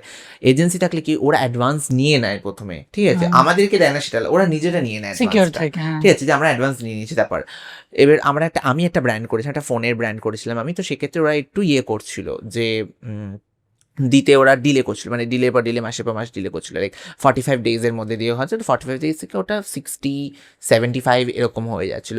বাট ওরা কি করেছে, আমার এজেন্সি আমাকে ওরা নিজের পকেট থেকেই দিয়ে দিয়েছে, এজেন্সি ওরা নিজের পকেট থেকে আমাকে আমার টাকাটা দিয়ে দিয়েছে 45 ডেজের মধ্যেই। কিন্তু তারপর ওরা নিজেদের মধ্যে করে ওরাও টাকা নিয়ে নিয়েছে, সেটা টাকা না নিয়ে তো কোথাও যাবে না, বাট ওরা আমাকে কিন্তু টাকাটা দিয়ে দিয়েছে। তো ওইটা আমি বলেছিলাম যে না ঠিক, আমি একা করলে সেটা হতো না, যদি আমি এজেন্সির আন্ডারে আছি, ওরা আমাকে অ্যাটলিস্ট আমার টাকাটা দিয়ে দিয়েছে। এক্স্যাক্টলি, মানে এজেন্সি অনেক ঝড়ঝাপটা মেনটেন করে বলেই বা সামাল দেয় বলেই অবশ্যই, তাই তারা জন্য বড় বড় deserve করে। কন্টেন্ট ক্রিয়েটররা তাই জন্য এজেন্সি নেয়। হ্যাঁ, নিক না 20%, থাকুক ভালো, কিন্তু অ্যাটলিস্ট আমার অনেক কিছু হেডেক কমিয়ে দিচ্ছে। একদমই। অ্যান্ড এই ধরো যখন কোনো এজেন্সি থাকে, তোমার কাছে কেউ ডিরেক্ট রিচ আউট করলো যে আমার এরকম একটা প্রমোশন করতে হবে, সেটা কি তোমরা করো, না তোমরা বললো না তুমি আমার এজেন্সির সাথে কানেক্ট? আমার এজেন্সির সাথে এখানে অবভিয়াসলি আমি এখন এজেন্সির আন্ডারে আছি, তো আমাকে তো তো ডিরেক্ট ডিল করা যাবে না, তখন তো এজেন্সির আবার লস যদি হয়ে ডিরেক্ট কথাও বলি, ধরো আমি ইন্টারেস্টেড, আমি হয়তো কিছু কথা বললাম, সেটা আমাকে আমাদের যে ম্যানেজার তাকে জানাতে হবে। সেই ডিলেও কমিশন ওরা নেবে? হ্যাঁ, মানে আমাকে তুমি পার্সোনালি কিছু বলছো তো ডিলের জন্য, আমাকে সেটা বলতে হবে, বিকজ আমার কন্ট্রাক্ট আমি সাইন করেছি। আমাকে তো এজেন্সি ঢোকার আগে ওরা আমাকে একটা 10 পাতা কন্ট্রাক্ট দিয়েছিল, সেই 10 পাতা আমাকে সাইন করতে হয়েছে। তো ওখানে লেখা আছে লিটারেলি যে আমি আলাদা করে কিছু ডিল করতে পারবো না। বিসাইড ওয়ার্ক থিং, যদি আমাকে কোনো ওয়েব সিরিজে কাস্ট করা হয় সেটা আলাদা কথা, সেটা আমাকে তখন দেখতে হবে জিনিসটা। বাট আমার যদি কোনো ব্র্যান্ড ডিল ফ্যান আসে, তাহলে আমাকে সেটা ডেফিনেটলি জানাতেই হবে, না হলে ওরা আমাকে সু করতে পারে, ওদের কাছে আছে কন্ট্রাক্ট। কারেক্ট, ওরাও তো সিকিউর থাকবে না নিজে, ভাই আমি তোমাকে এত কিছু লাইমলাইট দিচ্ছি আর তুমি কালকে ডিরেক্ট ডিল করছো, তাহলে তো ফায়দা নেই। ওটা হবে না। Okay. বাট ওখান থেকে তোমাদেরকে সেম অ্যামাউন্ট অফ পার্সেন্টেজ দিয়ে দিতে হয়, যে পার্সোনাল যদি কেউ কানেক্ট করে যে এই টাকাটা 10% 20% যে এজেন্সি যেরকম হয়। ওকে, তো একদমই না, এই পার্টটা ডিসকাস করলাম, কারণ অনেকে আছে যারা এই বিষয়টা নিয়ে খুব কনফিউজ থাকে, যে ইনস্টাগ্রামে তো কন্টেন্ট করছি, ইনস্টাগ্রাম তো পয়সা দেয় না, ব্র্যান্ড ডিলস কীভাবে হয়, বা প্রোফাইলের তলায় লেখা থাকে managed by something agency, agency কীভাবে টাকা দেয় বা অনবোর্ড কীভাবে করবো। তো আশা করি তারা অনেক প্রশ্নের ক্লিয়ার হয়ে অনেক ক্লিয়ার হয়ে গেল।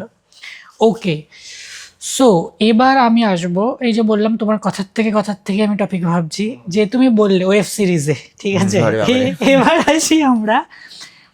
এই যে ধরো একটা প্যাটার্ন যেটা বলিউড থেকে মেবি স্টার্ট হয়েছে, বা জার্মান বাইরে থেকে স্টার্ট হয়েছে, বাট এখানে আমরা বলতে বলিউডই চিনি, যে ইন্ডিয়ার বিগেস্ট কিছু।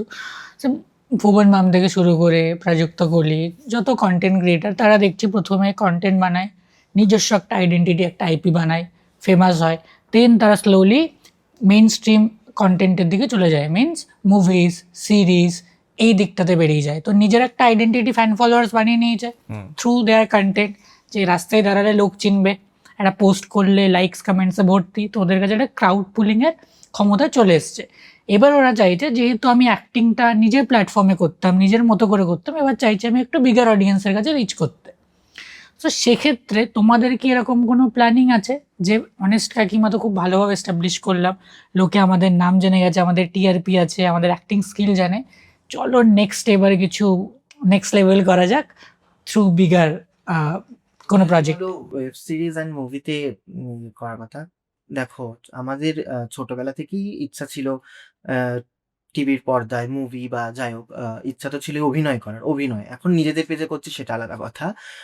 বাট এটাই হচ্ছে যে আমাদের এখানে আমরা চাইলেই তো হয়ে যাবে না, সেখান থেকে আমাদেরকে তো অফার করতে হবে।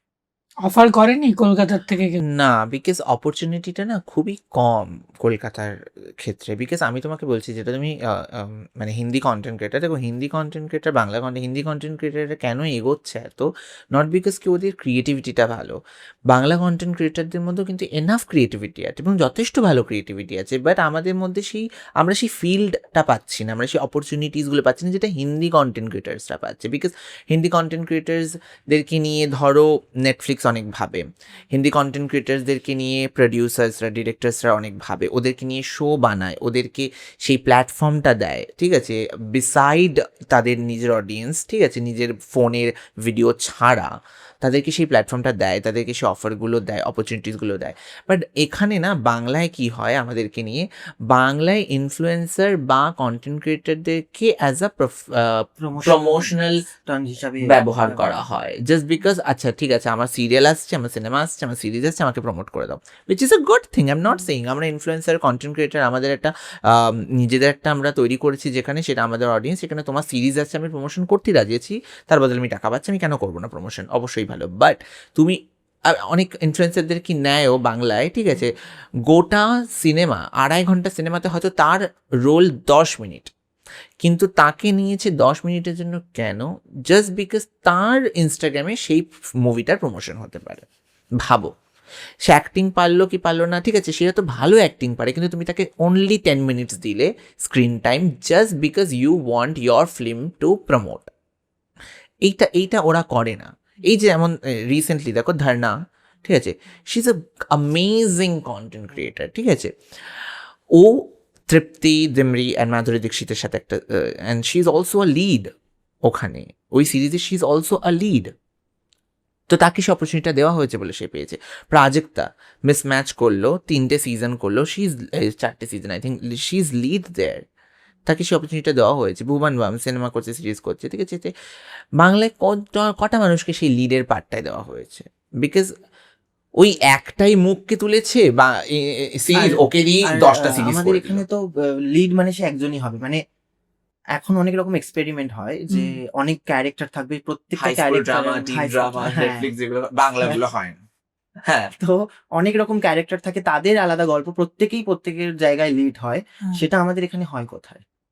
আর একটাই মুখকে তুললো সিরিজে, ওকে নিয়েই দেখবে তুমি, ওকে দিয়েই তুমি দেখতে পাবে যে হয়তো আরো 12টা সিরিজ সিনেমা ওটাই হয়, হ্যাঁ, এটা এখানে তো তাই হচ্ছে। এটা এখানে তাই হচ্ছে, ঠিক আছে। আমি বলছি না যে আমাদের ইনফ্লুয়েন্সারদেরকে কাজ দিতে হবে ওখানে, ঠিক আছে? আমাদের এখানে একটা তোমার সাইড কর্নার হিসাবে দেখো। এক্স্যাক্টলি, দেখো আমরা এই কন্টেন্ট ক্রিয়েটারটা শুধু সিরিজ করলেই যে আমাদের, হ্যাঁ আমরা প্ল্যাটফর্মটা বড় পাবো, কিন্তু টাকা আমি ওটার থেকে এখানে বেশি পাবো, ঠিক আছে। আই এম নট সেইং কি ওখানে গেলে আমার প্রচুর টাকা আছে, প্রচুর টাকা কামাবো, তাই জন্য আমাদেরকে কাজ দিতে হবে, না, I am not saying that. But I am saying কি আমাদেরকে লাইক আমাদের প্রফেশনে আমাদেরকে শুধু প্রমোশনাল ওয়েতে ব্যবহার না করে তুমি দেখো না কে ভালো অ্যাক্টিং করে, তুমি তাকে সেই সুযোগটা দাও, তাই না? ওরা যেরকম দিচ্ছে সেই অপরচুনিটি দাও, সেই শোতে ডাকো। এগুলো তোমাকে তো ভাবতে হবে না শুধু যে ওই অ্যাক্টর অ্যাক্ট্রেসদেরকে নিয়ে। ইভেন মিডিয়ারাও সেম, কটা মিডিয়া তুমি দেখো, ওখানকার মিডিয়ারা ওরা তাও অ্যাটলিস্ট ওদেরকে সেই ভাওটা দেয়, এখানে তো মিডিয়ারা সেই ভাওটাও দেবে না। হ্যাঁ, এইটা আছে, তাই জন্য লেস অপরচুনিটির জন্য না এখনো বাংলা কন্টেন্ট ক্রিয়েটাররা পিছিয়ে। অনেক একদল লোকজনের কাছে এটা তারা বলা বলি করে, ঠিক আছে, বাট একদল লোকজন না, আমাদের ফিল্ম ইন্ডাস্ট্রির একটা সেগমেন্ট আছে যেখানে তাদের বক্তব্য যে কন্টেন্ট ক্রিয়েটারদেরকে দিয়ে তুমি যদি কাস্টিং করো, তারা যদি অভিনয়টা খুব ভালো পারে সেটা আলাদা বিষয়, বাট যদি অভিনয়টা অত ভালো না পারে, তুমি তাদের দিয়ে কাস্টিং করালে এটা ভেবে, প্রডিউসার বা ডিরেক্টর পয়েন্ট অফ ভিউ থেকে বলছি, যে তোমাদের ফুটফল এনে দেবে সিনেমা হলে বা তোমার টিকিট বেশি বিক্রি করিয়ে দেবে, সেই ধারণাটা ভুল। রিসেন্টলি অনেক প্রজেক্টে অনেক কন্টেন্ট ক্রিয়েটারকে কাস্ট করা হয়েছে এবং তারা সেরকম রেজাল্ট আনতে পারেনি। তো এটার জন্য মনে হয় না যে প্রডিউসার বা ডিরেক্টররা আরও ঘাবড়ে যাচ্ছে, এ বাবা এ তো আমার ওই প্রমোশন শুধু সোশ্যাল মিডিয়াতে, কাজের কাছে কিছু হয় না, ছবিতে টিকিট তো বিক্রি হয় না। না, ব্যাপার দেখো, এখানে এটাই জিনিসটার সাথে আমি একদমই অ্যাগ্রি করছি যে অবশ্যই সেটা ভুল, ঠিক আছে। একজন ভালো অ্যাক্টরের কাছেও সেটা ভুল এবং আনফেয়ার যে আমি এত ভালো অ্যাক্টিং ক্যারিয়ার আমি তৈরি করছি, সেখানে আমার ফলোয়ার্স 30,000 বলে আমাকে সেই কাজটা দেওয়া হলো না, ওর ফলোয়ার্স 5 লাখ বলে ওকে কাজটা দেওয়া হলো, দ্যাট ইজ রং, ঠিক আছে। বাট তুমি এটা দেখো যে তার অ্যাক্টিংটা কত। আই এম নট সেইং কি প্রত্যেকটা ইনফ্লুয়েন্সারকে কাস্ট করতে হবে, ঠিক আছে, অডিশন নাও, কাস্ট তুমি দেখো, তোমার যদি মনে হয় যে সে ভালো অ্যাক্টিং করতে পারে তাহলে সে অ্যাক্টিংটা করুক, ঠিক আছে। তুমি যদি নিজেই ভাবো যে ওকে আমি নিচ্ছি আমার সিট ভরানোর জন্য, তারপর সে যদি সেটা না করতে পারে, তোমার সিটটা যদি না ভরে, তাহলে দোষটা ওটা ভুল। দ্য থিং ইজ দ্যাট ও যদি ভালো অ্যাক্টিং পারে, সেটা ডাক্তার হোক, ইঞ্জিনিয়ার হোক, হাউসওয়াইফ হোক, যে একটা হাউসওয়াইফও অ্যাক্টিং করতে পারে, ঠিক আছে। হয়তো সংসারের চাপে সেটা কোনোদিন এক্সপ্লোরই করেনি, বা সে হয়তো অ্যাক্টিং তার জিনের মধ্যে আছে, দ্যাট লাইক দ্যাট। সো তুমি প্রত্যেকটা profession, beside the fact that ও ইনফ্লুয়েন্সার না ডাক্তার না ইঞ্জিনিয়ার, তুমি তাকে অ্যাটলিস্ট ফেয়ার চান্সটা দাও যে দেখো সে পারে কি না, অডিশন নাও, যদি সে ভালো করে তুমি তাকে কাজটা দাও, তুমি দেখো। বাট তুমি ওর অডিয়েন্স আসবে বলে তুমি কাজটা দিচ্ছ, সেটা দুজনের ক্ষেত্রেই রং। একটা অ্যাক্টরের জন্যও রং, আর যে ইনফ্লুয়েন্সারকেও বাজেভাবে ইউজ করা হচ্ছে সেখানে, তো সেটাও রং। তো আই থিঙ্ক ফেয়ার চান্স দেখে তো অডিয়েন্স, যে সিনেমাটা যদি করে কেউ, সে তার গল্প মানে অনেক কিছু ম্যাটার করে, মানুষের পছন্দ হলো কি না হলো সেটাও একটা ম্যাটার করে, তবেই মানুষ আসবে, যতই আমার ফলোয়ার্স হোক না কেন। তো সেক্ষেত্রে আমার মনে হয় একজন অ্যাক্টরকে এবং একজন ইনফ্লুয়েন্সার ক্রিয়েটার যাই হোক না কেন, অ্যাক্টিং ইজ দ্য প্রফেশন, সেটা যে কোনো প্রফেশনে মানুষ করতে পারে যদি তার মধ্যে থাকে, ঠিক আছে। তো এক্স্যাক্টলি তোমার যদি সেরকম ফেয়ার চান্স তুমি দিতে পারো তাদেরকে, তুমি দিয়ে দেখো, তাহলে সেই ফেয়ার চান্সটা তো তোমাকে দিতে হবে না। কারেক্ট, মানে ওদেরকে অ্যাজ আ অ্যাক্টারই তুমি ট্রিট করো। এক্স্যাক্টলি, তার ফলোয়ার্স দেখে না। একদমই, তুমি শুধু ফলোয়ার্স দেখে করতে হলে তুমি মার্কেটিং এর জন্য ইউজ করো, বলেই দাও যে তুমি প্রমোশনস করো, দ্যাটস ইট। সেটাই। কিন্তু তুমি নিলে একটা ইন্টেনশনে, তারপরে দোষ দিয়ে যাচ্ছ, আরে ও তো অ্যাক্টিং করতে পারে না, তাহলে ভাই নিলে কেন? তুমি অডিশন নাওনি, তুমি দেখোনি, সেটাই। তুমি একজন ডিরেক্টর প্রডিউসার, তোমার তো দেখা উচিত যে এই ক্রিকেটারের ক্ষমতা আছে অবশ্যই এই চরিত্রটা ঠিকঠাক প্লে করার। সো একদম, তো এটাই যারা দেখছেন আমাদের প্রডিউসার, ডিরেক্টর বা ফিল্ম ফিটার্নিটির থেকে, এটা একদমই খুব ঠিক কথা যে আমরা যদি নিজেরাই নিজেদেরকে এই অপরচুনিটি না দিই, তো বাইরের কোনো ইন্ডাস্ট্রি এসে দেবে না। প্লাস অনেকে করছে, আমি দেখছি, যেরকম প্রীতিদি, ও মুম্বাইতে খুব ভালো ভালো কাজ করছে, ঠিক আছে, অনেক বড় বড় প্রোডাকশনের সাথে কাজ করছে এবং খুব ভালো ভালো কাজ, ও হিন্দিতে কন্টেন্ট করছে। সো একজন বাংলার ক্রিয়েটার, বাংলার উচিত ছিল আরও বেশিভাবে তাকে মানে এক্সপ্লোর করা, অনেক বেশি অপরচুনিটি দেওয়া। প্রীতিদি করেছে, হয়তো বাংলাতে করছে, কিন্তু মনে হয় যে আরও বেশিও ডিজার্ভ করে, যেটাও বাইরে গিয়ে এখন করছে। তো এগুলো দরকার, এরকম অনেক ক্রিয়েটার আছে যারা অ্যাকচুয়ালি খুব ভালো অভিনয় করে। তোমরা একটা নতুন আন করা কাউকে নিয়ে যদি একদম ঘষে মেজে একদম স্টার হিরো অবধি বানাতে পারো, ঠিক আছে, সেটা তোমরা কেন এদেরকে অপরচুনিটি দেবে না? হলে তো নিজেদের জায়গা থেকে হবে। হ্যাঁ, ওটাই মানে Somehow- অ্যাজ অ্যান ইনফ্লুয়েন্সার না, অ্যাজ অ্যান লাইক একটা মানুষ যার অ্যাক্টিং এর প্রতি ইন্টারেস্ট আছে তাকে তুমি অডিশন নিয়ে তারপর তুমি কাজ দাও, এখানে দ্যাটস কি ইট। ইউনিটি নেই, ইউনিটির অভাব বলে মনে সেটা তো হয়? অবশ্যই নেই। সেটা তো অবশ্যই নেই। সবচেয়ে ওভার হাইপড কাকে লাগে বাংলাতে কন্টেন্ট ক্রিয়েটরদের মধ্যে? Overhyped, I don't know কে আছে ওভার হাইপ। আমি জানি না। গিয়ে বলে দাও হে, আচ্ছা সেভ গেম খেললে কি করে হবে, বলে দাও মনে আছে? ওভার হাইপ ওরকম ভাবে কখনো ভাবিনি কাউকে দিয়ে। ভাবো একটু। কে আছে? উম, আই ডোন্ট নো। আমার সত্যি মাথায় আসছে না। ওভার হাইপড ওরকম ভাবে তো কোনোদিন ভাবিনি কে আছে ওভার হাইপড।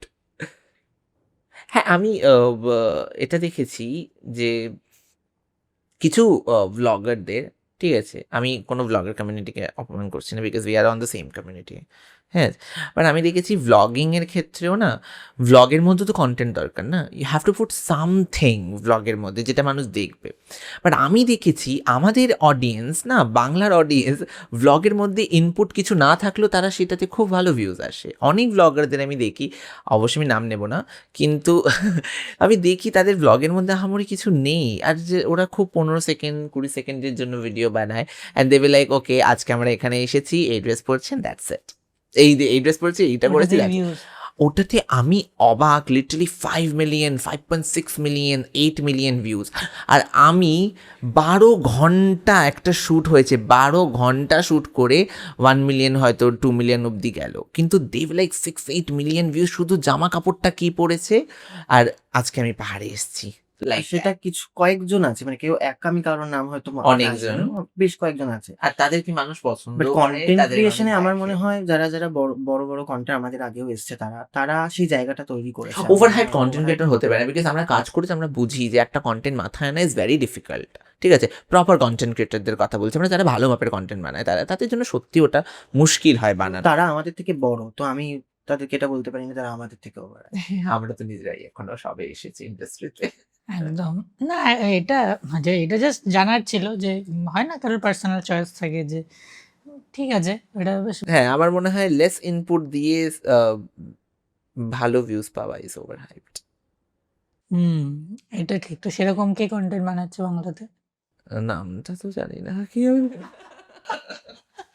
আমি যাদের দেখি তারা তো খাটে, মানে মনে হয়। তোমরা কাদের কন্টেন্ট দেখো? আমি মাত্র 95 মানুষকে ফলো করি। এরকমও হয় যে ফলো হয়তো আমি কাউকে করি না, আমি চিনিও না তার নাম, হ্যাঁ। হয়তো সেখানকার না, ওয়েস্ট বেঙ্গলের না। এরকমও আছে হুট করে তার ভিডিও চলে এলো, আমার তার ভিডিওটা একদিন দেখে ভালো লাগলো। বাট আমাদের মানে generation- একজন ভালো কন্টেন্ট ক্রিয়েটরের ভিডিও দেখতে হলে তাকে ফলো করতে হবে, তার কোনো মানে নেই। না একদমই ওই ফলোর কথা বলিনি, আমাদের জানার ইচ্ছা যে অনেস্ট কাকিমা কাদের ভিডিও দেখে। লোকে সবাই তোমাদের ভিডিও দেখে, তোমরা কাদের ভিডিও? না, আমরা এটা বলবো না যে আমি, অনেকে বলে এরকম দেখি পডকাস্টে, ও আচ্ছা ওই কন্টেন্ট ক্রিয়েট ওটা, আচ্ছা চিনি।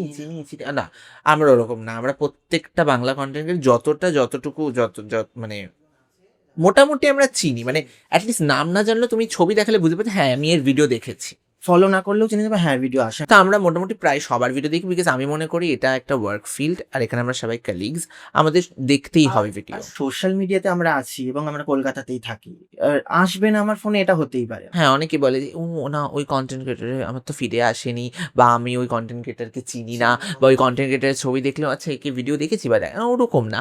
এভরিওয়ান আমরা চিনি, নাম নাই জানতে পারি সেটা আলাদা কথা, বাট আমরা সবার ভিডিও দেখি। আর বিকজ ওটা দেখতে হয়, বিকজ আমরা জানতে হয় যে কি চলছে ট্রেন্ডিংয়ে, বা কে কি করছে, ভালো কাজ করলো খারাপ কাজ করলো, অ্যাটলিস্ট দেখাটা উচিত সবারই। কিছু থেকেই কিছু শেখা যায়। তোমাদের ফেভারিট কন্টেন্ট ক্রিয়েটর কে?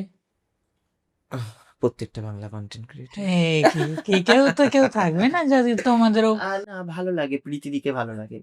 অবভিয়াসলি প্রীতিদি খুব ভালো ভালো কাজ করছে, নিজেকে যেভাবে তৈরি করেছে, অনেক হ্যাঁ। তো বাট এছাড়া বাকিদেরকেও ভালো লাগে। মানে শুধু ফানি কন্টেন্ট না, ফ্যাশন অনেক ফ্যাশন কন্টেন্ট ক্রিয়েটর আছে, সৃজিতা দিকে আমার খুব ভালো লাগে। আমি দেখা হয়েছে ইভেন্টে। হ্যাঁ, তো আমরা সবাই আমরা ওরকম বললে অনেক আছে। সবাই সবার জায়গায় আলাদা, এবং কাউকে ফেভারিট বললে চলবে না, সবার থেকে কিছু শেখার আছে, এবং সবাই সবার জায়গায় বেস্ট। না তো একটু ডিমোটিভেট অনেকে হয়ে যায়।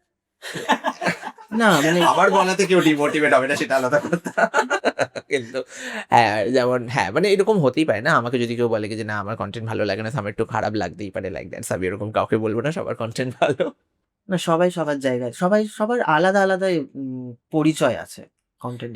না একদমই ঠিক। আর নিজেদের কলিগসদের সম্পর্কে কিছু না আমি তো চাইবই না obviously Bangla content creator community আরো বেশি অপরচুনিটিস আর আরো বেশি ওপরেই উঠুক শুধু। এই যে তোমরা কমেডি ভিডিও বানাও, ঠিক আছে, আমরা তো মানে মানে স্ক্রিনে দেখি, দেখে খুব মজা নেই, হাসি, ঠিক আছে, কিন্তু যারা এই ব্যাপারটা ক্রিয়েট করে, কন্টেন্ট ক্রিয়েটার বা যারা মেকিং করছে, তোমাদের তো পার্সোনাল লাইফে অনেক ইনসিডেন্ট হয় যেখানটাতে হয়তো এমন কিছু হয়েছে যে খুব মনে দুঃখ বা খুব একটা বাজে ইনসিডেন্ট হয়েছে, বাট তারপরেও তোমাকে মেকআপ ফেকআপ করে ক্যামেরার সামনে গিয়ে খুব একটা কমেডি কন্টেন্ট বানাতে হয়েছে। এটা হ্যাঁ এটা এটা অ্যাকচুয়ালি আমার সাথে একটা ইনসিডেন্ট হয়েছিল এই জিনিসটা, আর আমি এটা এই প্রফেশনে এসে বুঝতে পেরেছি অ্যাকচুয়ালিতে যে ইটস ভেরি টাফ যখন তোমার মুড অফ থাকে বাট স্টিল তোমাকে হাসাতে হবে, স্টিল এমন অনেক সময় আমি দেখো পার্সোনাল লাইফে দেখো সবার আপস অ্যান্ড ডাউনস হয়, ঠিক আছে, অবভিয়াসলি আমি প্রত্যেক দিন তো ভিডিও বানাই না, বা যতটুকু ভিডিও বানাই যেদিনকে আমি ভিডিও বানাচ্ছি সেদিনকে হয়তো আমার তার আগের দিন রাতে আমি হয়তো কেঁদেছি, লাইক দ্যাট। তাই আমার খুব আর এমন অনেক সময় হয় আমার, ঠিক আছে, আমার একটা খুব বড় শ্যুট আছে 12 ঘন্টা বা 10 ঘন্টা শ্যুট আছে আর আমাকে গিয়ে করতে হবে শ্যুটটা, বাট আমার হয়তো সকাল থেকেই মুডটা প্রচণ্ড খারাপ, মাথা গরম আর কান্না পাচ্ছে আর আমার মনে হচ্ছে আমি কাঁদবো, লাইক দ্যাট, বাট স্টিল করে। ইভেন আমার আরেকটা ইনসিডেন্ট মনে পড়ে এখন বললে মনে পড়লো, ফ্যান মোমেন্ট হয় রাস্তায়, ঠিক আছে, আমাদের সেটা অবভিয়াসলি ভালো লাগে যে কেউ এলো রাস্তায় চিনতে পারলো ছবি তুললো, ওটা খুব ভালো লাগবে, আমরা ওটার জন্য, এবং আমরা সবাইকে মানে এমন না যে কাউকে ফিরিয়ে দিয়েছি কোনোদিনও। ওটা না ওই অ্যাপ্রোচটা ভালো লাগে ডেফিনেটলি, কার না ভালো, ওটার জন্যই কাজ করি। কিন্তু এবার আমাদেরও সবসময় ইয়েটা মাইন্ড একরকম হয় না, ঠিক আছে, আমরা তো সবসময় হ্যাপি মুডে থাকতে পারবো না।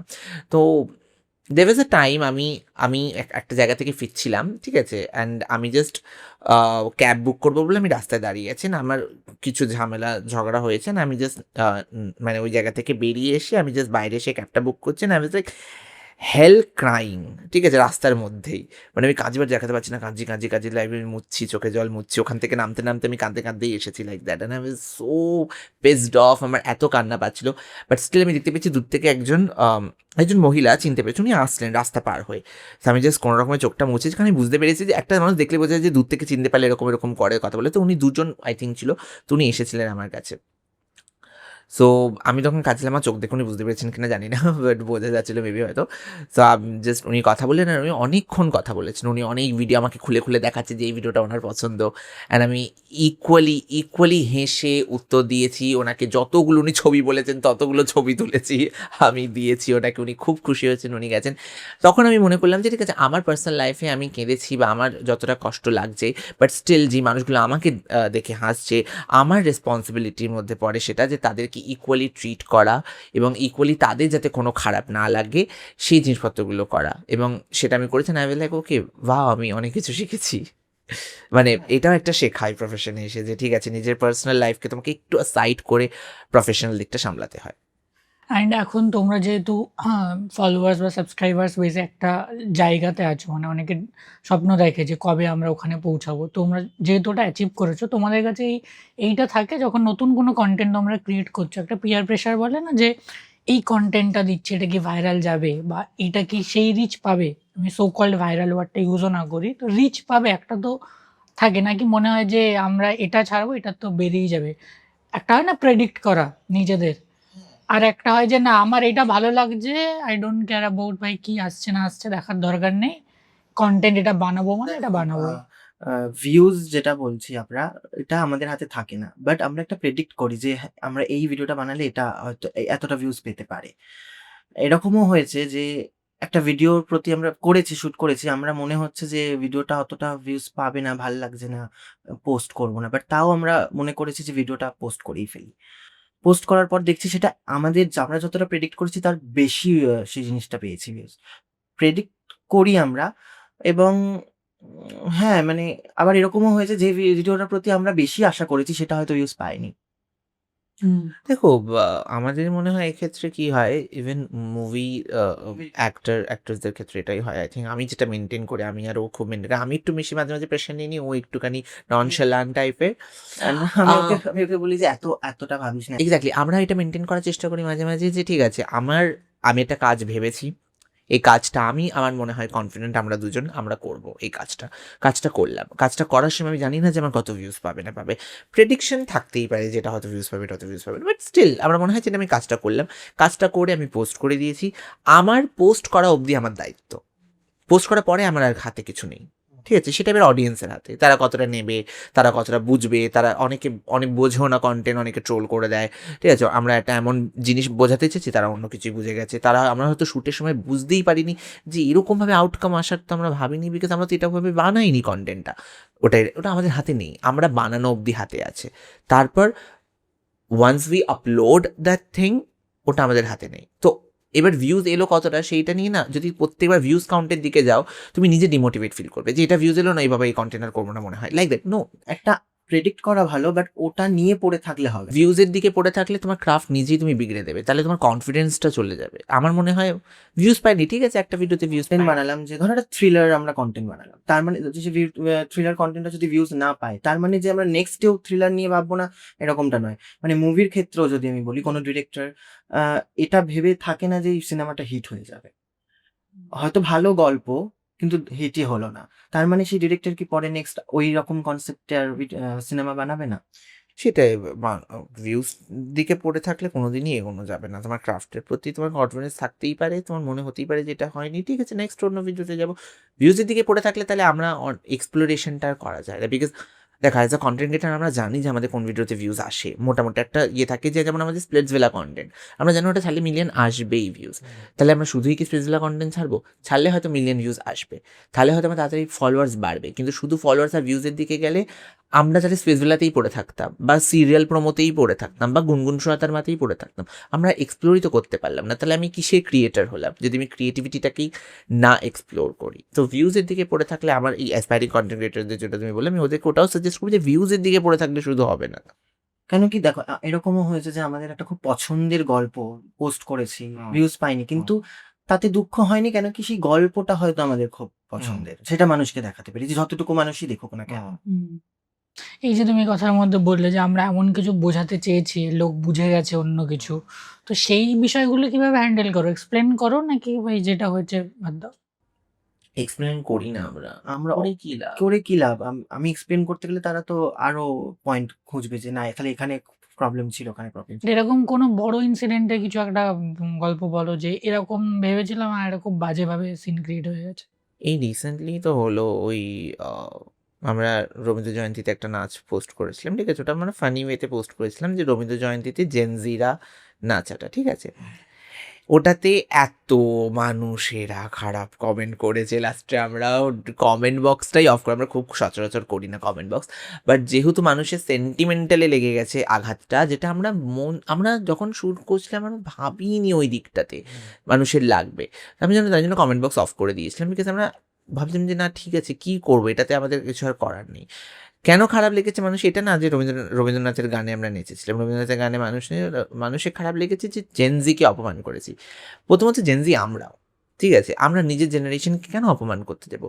But the fact was that in that video কি মানে যে জেনারেশনটা আমরা আছি, ঠিক আছে, সেখানে দেখো প্রত্যেকটা জেনারেশনে খারাপ ভালো মিশিয়ে থাকে। উই আর নট সেইং যে আমরা সেন পিপল, আমাদের জেনারেশন কোনো খারাপ কাজ করে না, বা আমার জেনারেশনটাই শুধুই খারাপ জেনারেশন জেনজিরাই শুধু খারাপ, এটা কিন্তু না। বাট অনেক এরকম জেনারেশনে আমাদের এখন বেশি ভরে যাচ্ছে মডার্ন জিনিসপত্রগুলো, আমরা প্রচণ্ড পরিমাণ বাড়িয়ে দিচ্ছি জিনিসপত্র, যে আমরা তোয়াক্কাই করছি না। তো রবীন্দ্রনাথের গানও আমরা ওরকম জিন্স পরে নেচে দিলাম, জিন্স আর অনেকে আমি দেখেছি, তাই জন্য বললাম, ঠিক আছে, সেখানে কিছু So we mentioned that word, those Gen Z. I'm not saying every Gen Z. আমরা নিজেরা ক্লাসিক্যাল ডান্সার, আমরা জানি কতটা মর্যাদা সেটা রবীন্দ্রসঙ্গীত গানের নাচ বা কিছু, আমরা করেছি সেটা, আমরা কেন সেই জেনারেশনটাকে অপমান করবো? বাট আমরা সেইং দোজ Gen Z ওয়ার্ডটা হয়তো খারাপ লেগেছে, সেটার জন্য উই অ্যাপোলোজাইজ, যে আমরা হয়তো Gen Z বলেছি বলে খারাপ লেগেছে।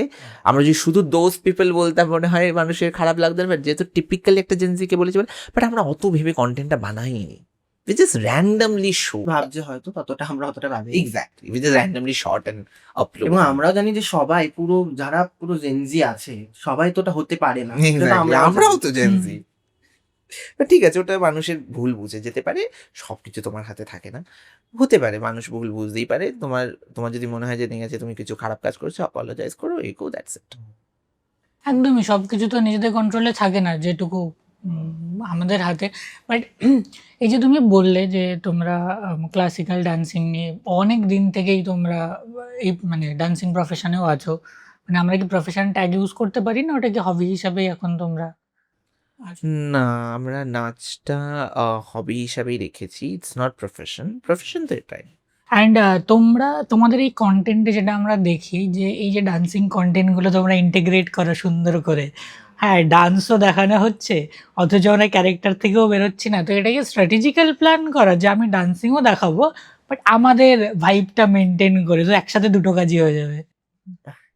বলতে পারো, বাট কন্টেন্টের জন্যই ভাবা হয়, নালে আমরা অনেকে আমাদের বলে যে তোমরা ডান্স ভিডিও করো, ডান্স ভিডিও করো। আমাদের হ্যাঁ। কিন্তু নিজেদেরও অনেক সময় মনে হয় যে আমরা নিজেরা মানে অ্যাজ এ পার্সন, আমি জয়দীপ্ত, স্বর্ণদীপ হয়েও আমরা ডান্স ভিডিও করতে পারি, বাট সেটা হয়ে ওঠে না। আর যেগুলো করি ডান্স, ওগুলো কন্টেন্টের থ্রুতেই। ওটা কেন হয়ে ওঠে না কেন, মানে ওইটা করলে আবার আইডেন্টিটি ব্রেক হয়ে যেতে পারে এটার ভয়তে?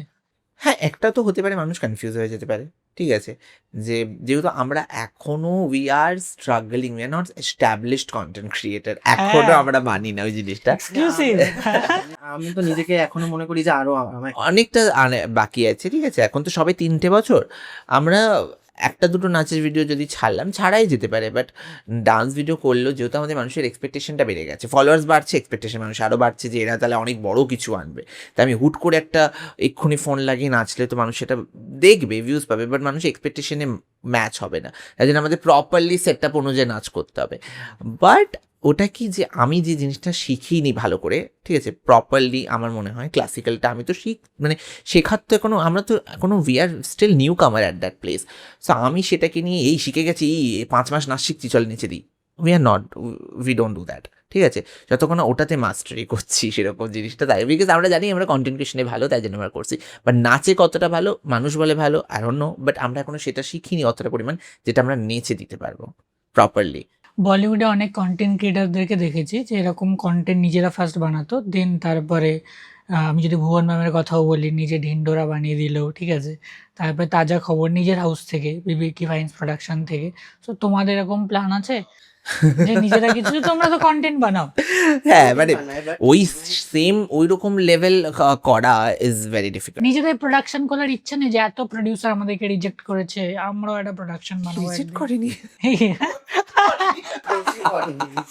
না তোমাদের কোনো একটা আমি ইন্টারভিউতেই দেখছিলাম যে তোমরা বলেছো তোমাদের থেকে টাকা চাওয়া হয়েছে, সেটা তো ফেক প্রোডাকশন হাউস। ওটা প্রোডাকশনই না, না ওটা প্রোডাকশনই ছিল। অরিজিনাল প্রডিউসারের সাথে আলাপ হয়নি? না, বড় বড় যদি নাম দর্শন পাইনি। কারোর এখনো দর্শন পাইনি, হ্যাঁ, মানে কোনো অফার পাইনি। এবার নিজের প্রোডাকশন হাউস খোলা এখন ওটার জন্য খুব প্ল্যান আছে ফিউচার, আমি বলছি না এখন। ওই না, আবার ওটা- প্ল্যান করি না। আমরা প্ল্যান করি না, এখনো ভাবিনি, বিকজ আমরা এখনো আমাদের নিজেদের পেজের প্রতি অনেক কিছু করার বাকি। এখনো নিজে সেই এস্টাবলিশমেন্টটা না আসলে আমি নিজে কাজ দেব লোককে, সেটা তো অনেক বড়। এই যে তুমি বারবার করে বলছো এস্টাবলিশমেন্ট, তোমরা আজকে যে জায়গায় আছো, আমি তো বলছি কমেন্ট সেকশনে আপনারাও জানাবেন, অনেক মানুষের স্বপ্ন সেখানে যাওয়ার, তার হাফ অব্দি রিচ করার। সেখানে তুমি বলছো যে আমরা এখনো এস্টাবলিশ নই, এখনো যাওয়ার বাকি আছে। তোমার কাছে কোন জায়গাটা গেলে তুমি এস্টাবলিশ হয়ে যাবে? কোনোদিন না। কোনোদিন না। আমার মনে হয় তুমি যদি মনে করে ফেলো যে আমি আজ Successful. সাকসেসফুল হয়ে গেছি, তাহলে তুমি দেখবে আর তুমি আর এগোতে পারবে না। এগোতেই পারবে না, তুমি ওখানেই থেমে যাবে। আমার মনে হয় খিদে কমালে চলবে না সবসময়, you have to be hungry. বা আমি আজ hungry একটা for- অ্যাওয়ার্ড পেয়েছি মানে আমি বড় কন্টেন্ট ক্রিয়েটর হয়ে গেলাম, মানে আমার মাটিতে আর পা পড়বে না, এরকমটা নয়। না মানে আমরা যখন, যেটা তুমি বললে অবশ্যই, মানে এই জায়গাটা আমার আজকে 4 মিলিয়ন সাবস্ক্রাইবার বা 4 লাখ ফলোয়ার যাই হোক, আমার এই জায়গাটা যখন আমি ছিলাম, আমার যখন 5,000 ফলোয়ার্স ছিল, তখন এই জায়গাটা আমার কাছে অনেক বড় জিনিস ছিল, যে 4 লাখ ইনস্টাগ্রামে ফলোয়ার্স অত্যন্ত অ্যামেজিং ব্যাপার, ওটা তো হয়ে গেলে ব্যাস শেষ হয়ে গেল জিনিস, আর কি চাই লাইফে, লাইক দ্যাট। বা যখন আমি এখন এলাম, তখন আমার মনে হচ্ছে যে না, আমার 4 লাখটা শুধু I am not like successful yet, হয়তো আমি 1 মিলিয়ন হলে যাব, 1 মিলিয়নে যখন আমি এসে তুমি আমাকে আবার ডাকবে, যদি 1 মিলিয়নের ফলোয়ার্স আমি এখানে বসে কিনা না 2 মিলিয়ন হলেও আরও ভালো হয়, এখনো we are not successful it. তো ওইটা it is not a bad thing, it is a good thing in career, যে তুমি থামছো না কোনো জায়গায়, you are keep doing things to be better, to be better, to be better. আর successful, আমি ধরো কোথাও গিয়ে আমি খুবই মানে সবাই আমাকে চেনে এক নামে, সাকসেসফুল হয়ে গেলাম, ওটা যে সবসময় থেকে যাবে তা নয়, কিন্তু ওটা আবার পড়ে যেতেও পারে। তো কোনো জায়গায় আমাদের দুজনেরই, ইভেন আমার, আই ডোন্ট থিঙ্ক আমাদের থামার ইচ্ছা আছে, উই উইল নট স্টপ। তোমাদের কাছে সাকসেসের ডেফিনেশন কি? সাকসেসের ডেফিনেশন, আই থিঙ্ক সাকসেসের ডেফিনেশন হতে পারে, কঠিন কঠিন প্রশ্ন করছো। না ওয়েট, আমাকে একটু কিছু ভালো কিছু বলতে হবে যাতে ইনস্টাগ্রামে একদম করে ভাইরাল হয়ে যায়। একদম। আই ডোন্ট নো সাকসেসের ডেফিনেশন কি হতে পারে, মেবি হয়তো আম, আমি পারফেক্ট ওয়ার্ডটা খুঁজে পাচ্ছি না।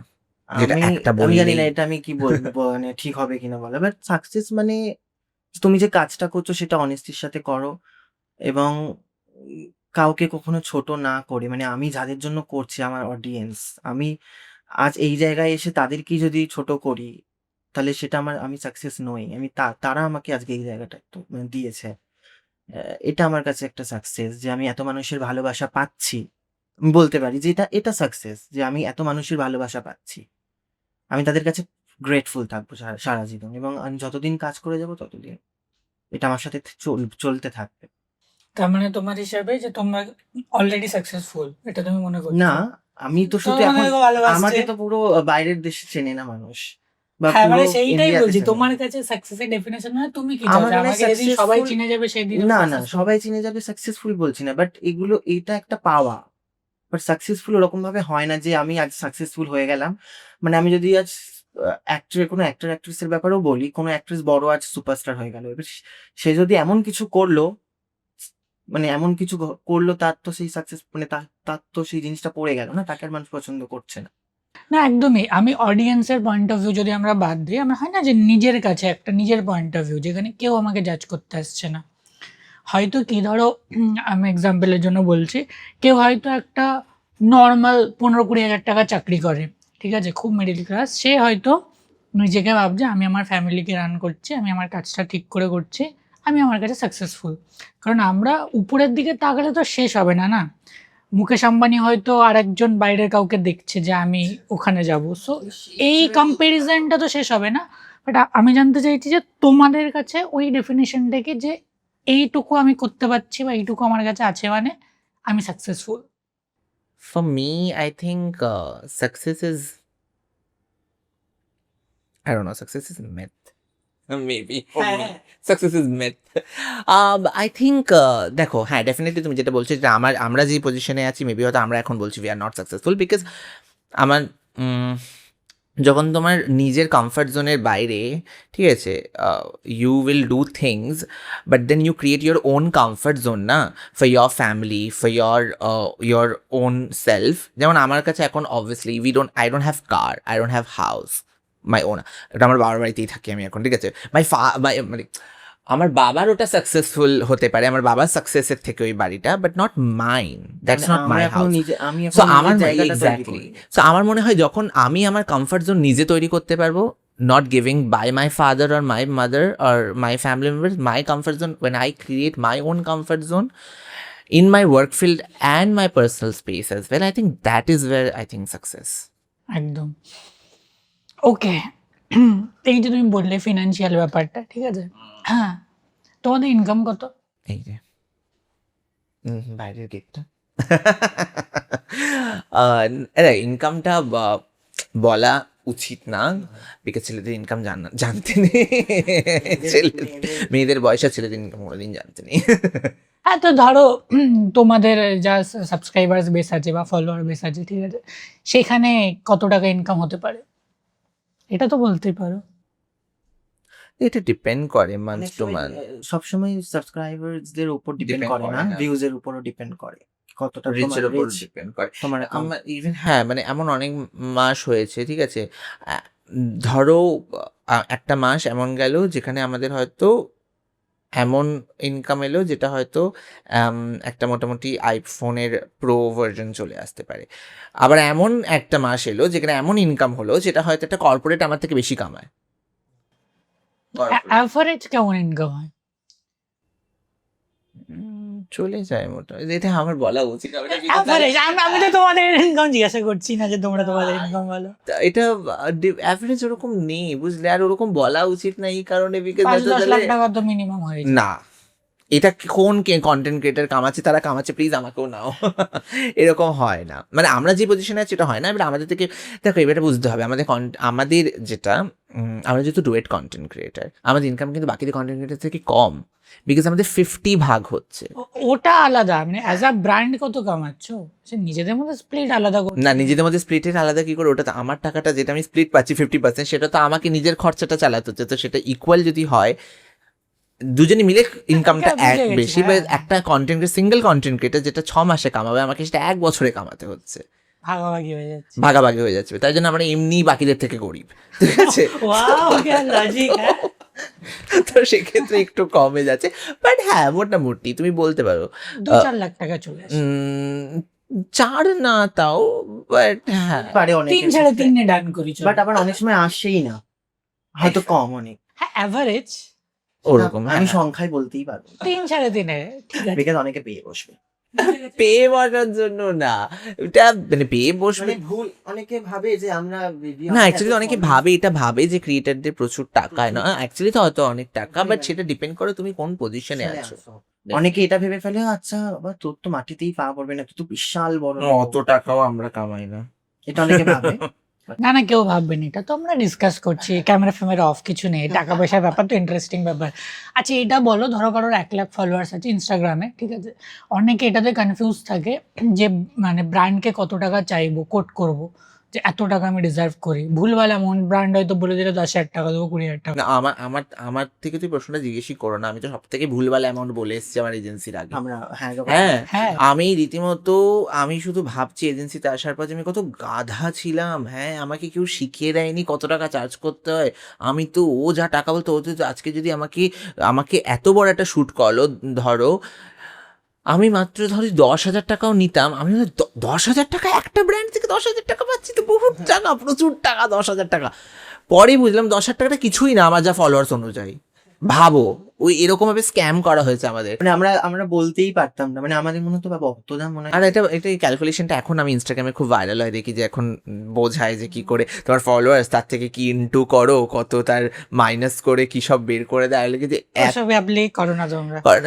তোমার যখন মনে হয়, দেখো এটা ডিপেন্ড করে কাজের ওপর। তুমি যদি দেখছো যে এমন কোনো ব্র্যান্ড আসছে, যেমন ধরো ডেডিকেটেড ভিডিও হয়, ইন্টিগ্রেটেড ভিডিও হয়। ইন্টিগ্রেটেড মানে হচ্ছে তোমার কন্টেন্টের মধ্যেই কোনো একটা জায়গায় প্রমোশন করে দিচ্ছ, সেটাতে তুমি কম টাকা নিতেই পারো, ঠিক আছে। কারোর 1 লাখ ফলোয়ার, সে কেমন চার্জ করতে পারে? কারো যদি 1 লাখ ফলোয়ার্স হয়, তো মোটামুটি চার্জ করে নিতে পারে 30 থেকে 40। এটা ডেডিকেটেড ভিডিওর জন্য না?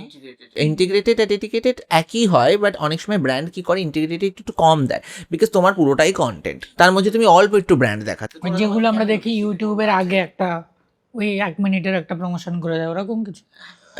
না, ও তুমি ধরো একটা পডকাস্ট ভিডিও করলে, তার মাঝখানে গিয়ে হট তুমি করে একটা- ধরে বললাম কি যে হ্যাঁ ঠিক আছে আজকে একটু দাঁড়াও, কফিটা খাচ্ছি, দিয়ে কফিটার অ্যাড দিয়ে দিলাম, লাইক দ্যাট, পুরো কন্টেন্টের মধ্যে, that is integrated.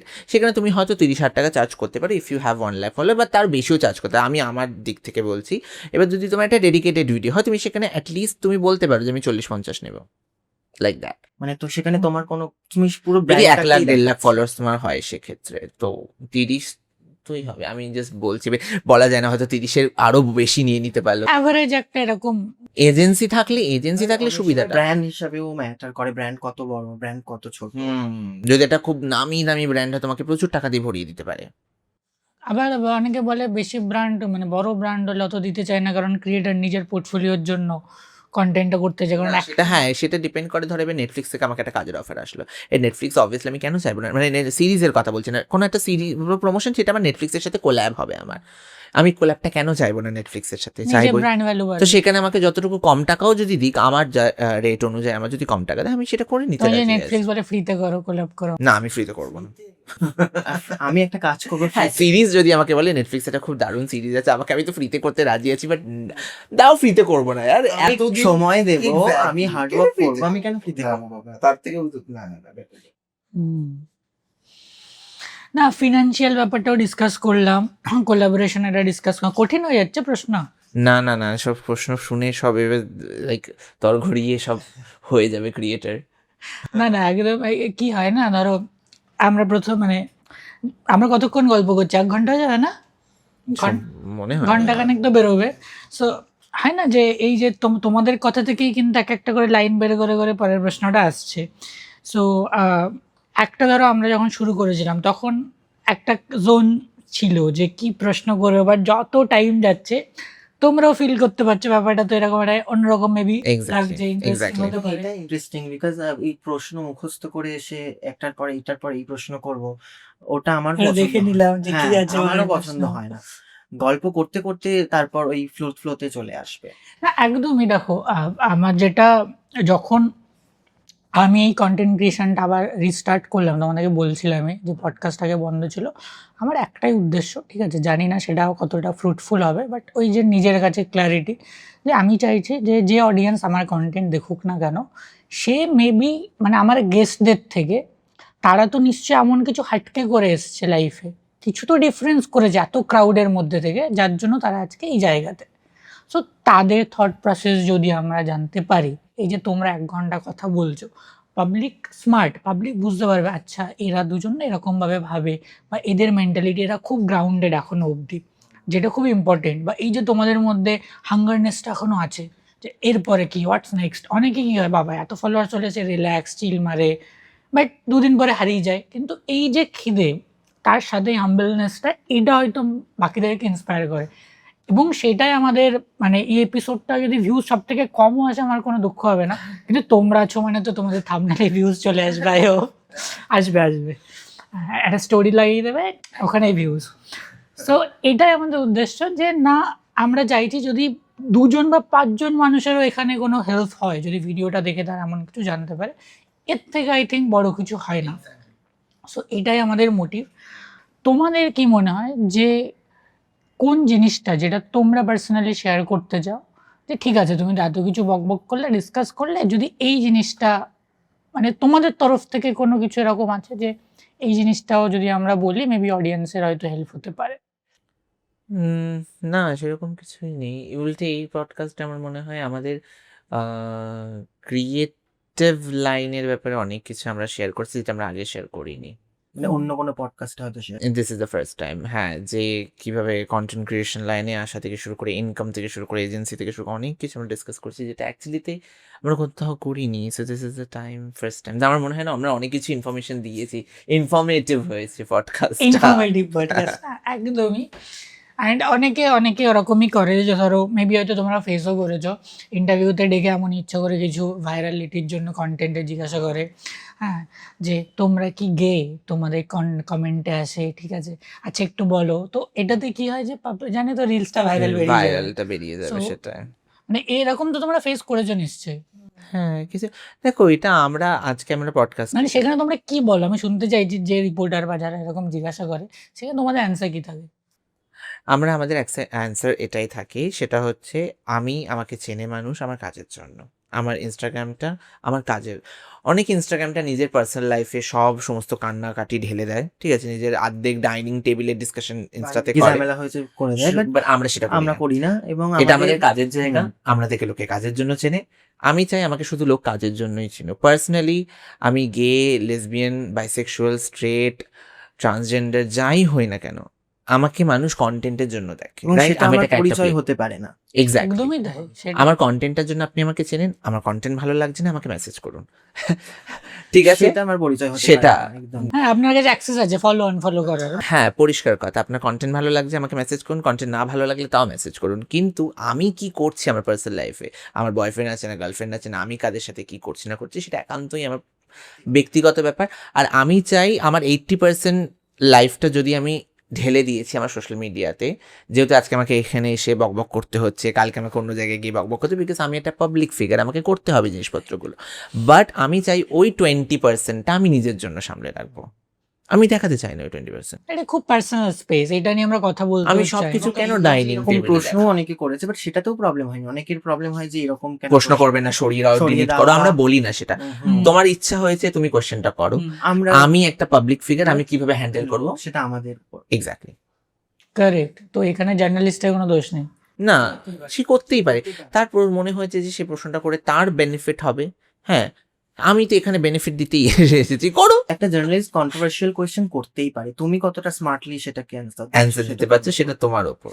Shahrukh Khan অনেক সময়, এটা খুব ভালো লাগে আমার, শাহরুখ খানের অনেক ক্লিপস দেখি ইনস্টাগ্রামে আসে, এমন এমন প্রশ্ন করে, সেটা যা সুন্দর করে ডিল করে না, হ্যাটস অফ, এত সুন্দর করে ব্যাপারটাকে ম্যানেজ করে, যেন ভালো উত্তর দিয়ে দিয়েছে। ওটাই তো ওটার হওয়া উচিত, একটা পাবলিক ফিগারের ওই কোয়ালিটিটা থাকা উচিত যে ডচ করা। হুম। আমি যদি জার্নালিস্টকেই বলি যে তুমি এই প্রশ্ন কেন করেছো, তাহলে আমি ইন্টারভিউটাই দিতে আসতাম না। এক্স্যাক্টলি। না, একদমই তাই। সো ঠিক আছে, আমরা ডিসকাস করলাম। সো এটা আমাদের লাস্ট প্রশ্ন, ঠিক আছে? গল্পই হচ্ছে, প্রশ্ন আর কোথায়।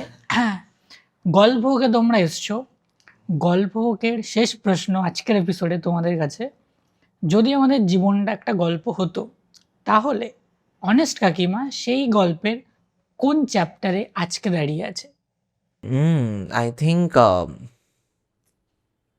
মানে অল ওভার যদি ওটাকে 100 যদি আমি 10টা চ্যাপ্টার ধরি, তাহলে we are on the 4th chapter I think.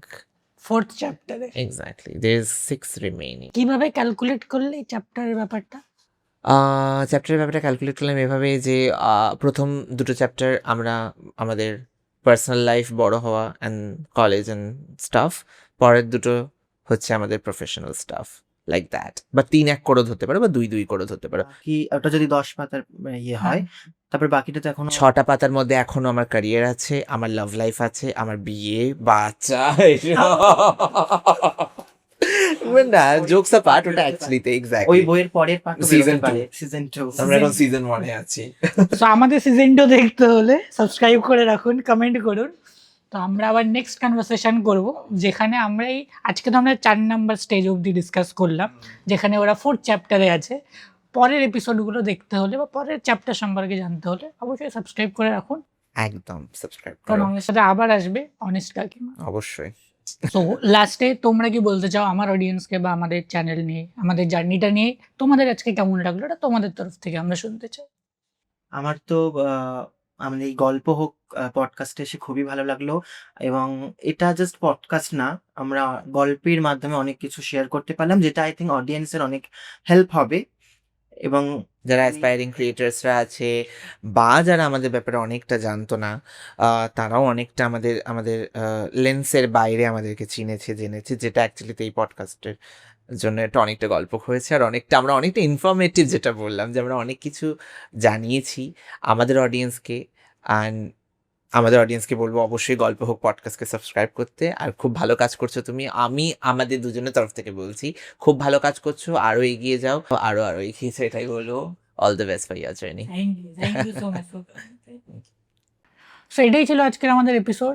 কমেন্টে জানাও তোমাদের কেমন লাগলো, ভালো লাগলে অবশ্যই লাইক করো, কমেন্ট করো, আর অনেক অনেক শেয়ার করো। তোমাদের প্রতিটা লাইক, কমেন্ট, সাবস্ক্রাইব, শেয়ার আমাদেরকে মোটিভেট করে এরকম নতুন নতুন এপিসোড করতে, নতুন নতুন গেস্টদের আনতে। সাথে থেকো, পাশে থেকো, দেখা হচ্ছে পরের এপিসোডে।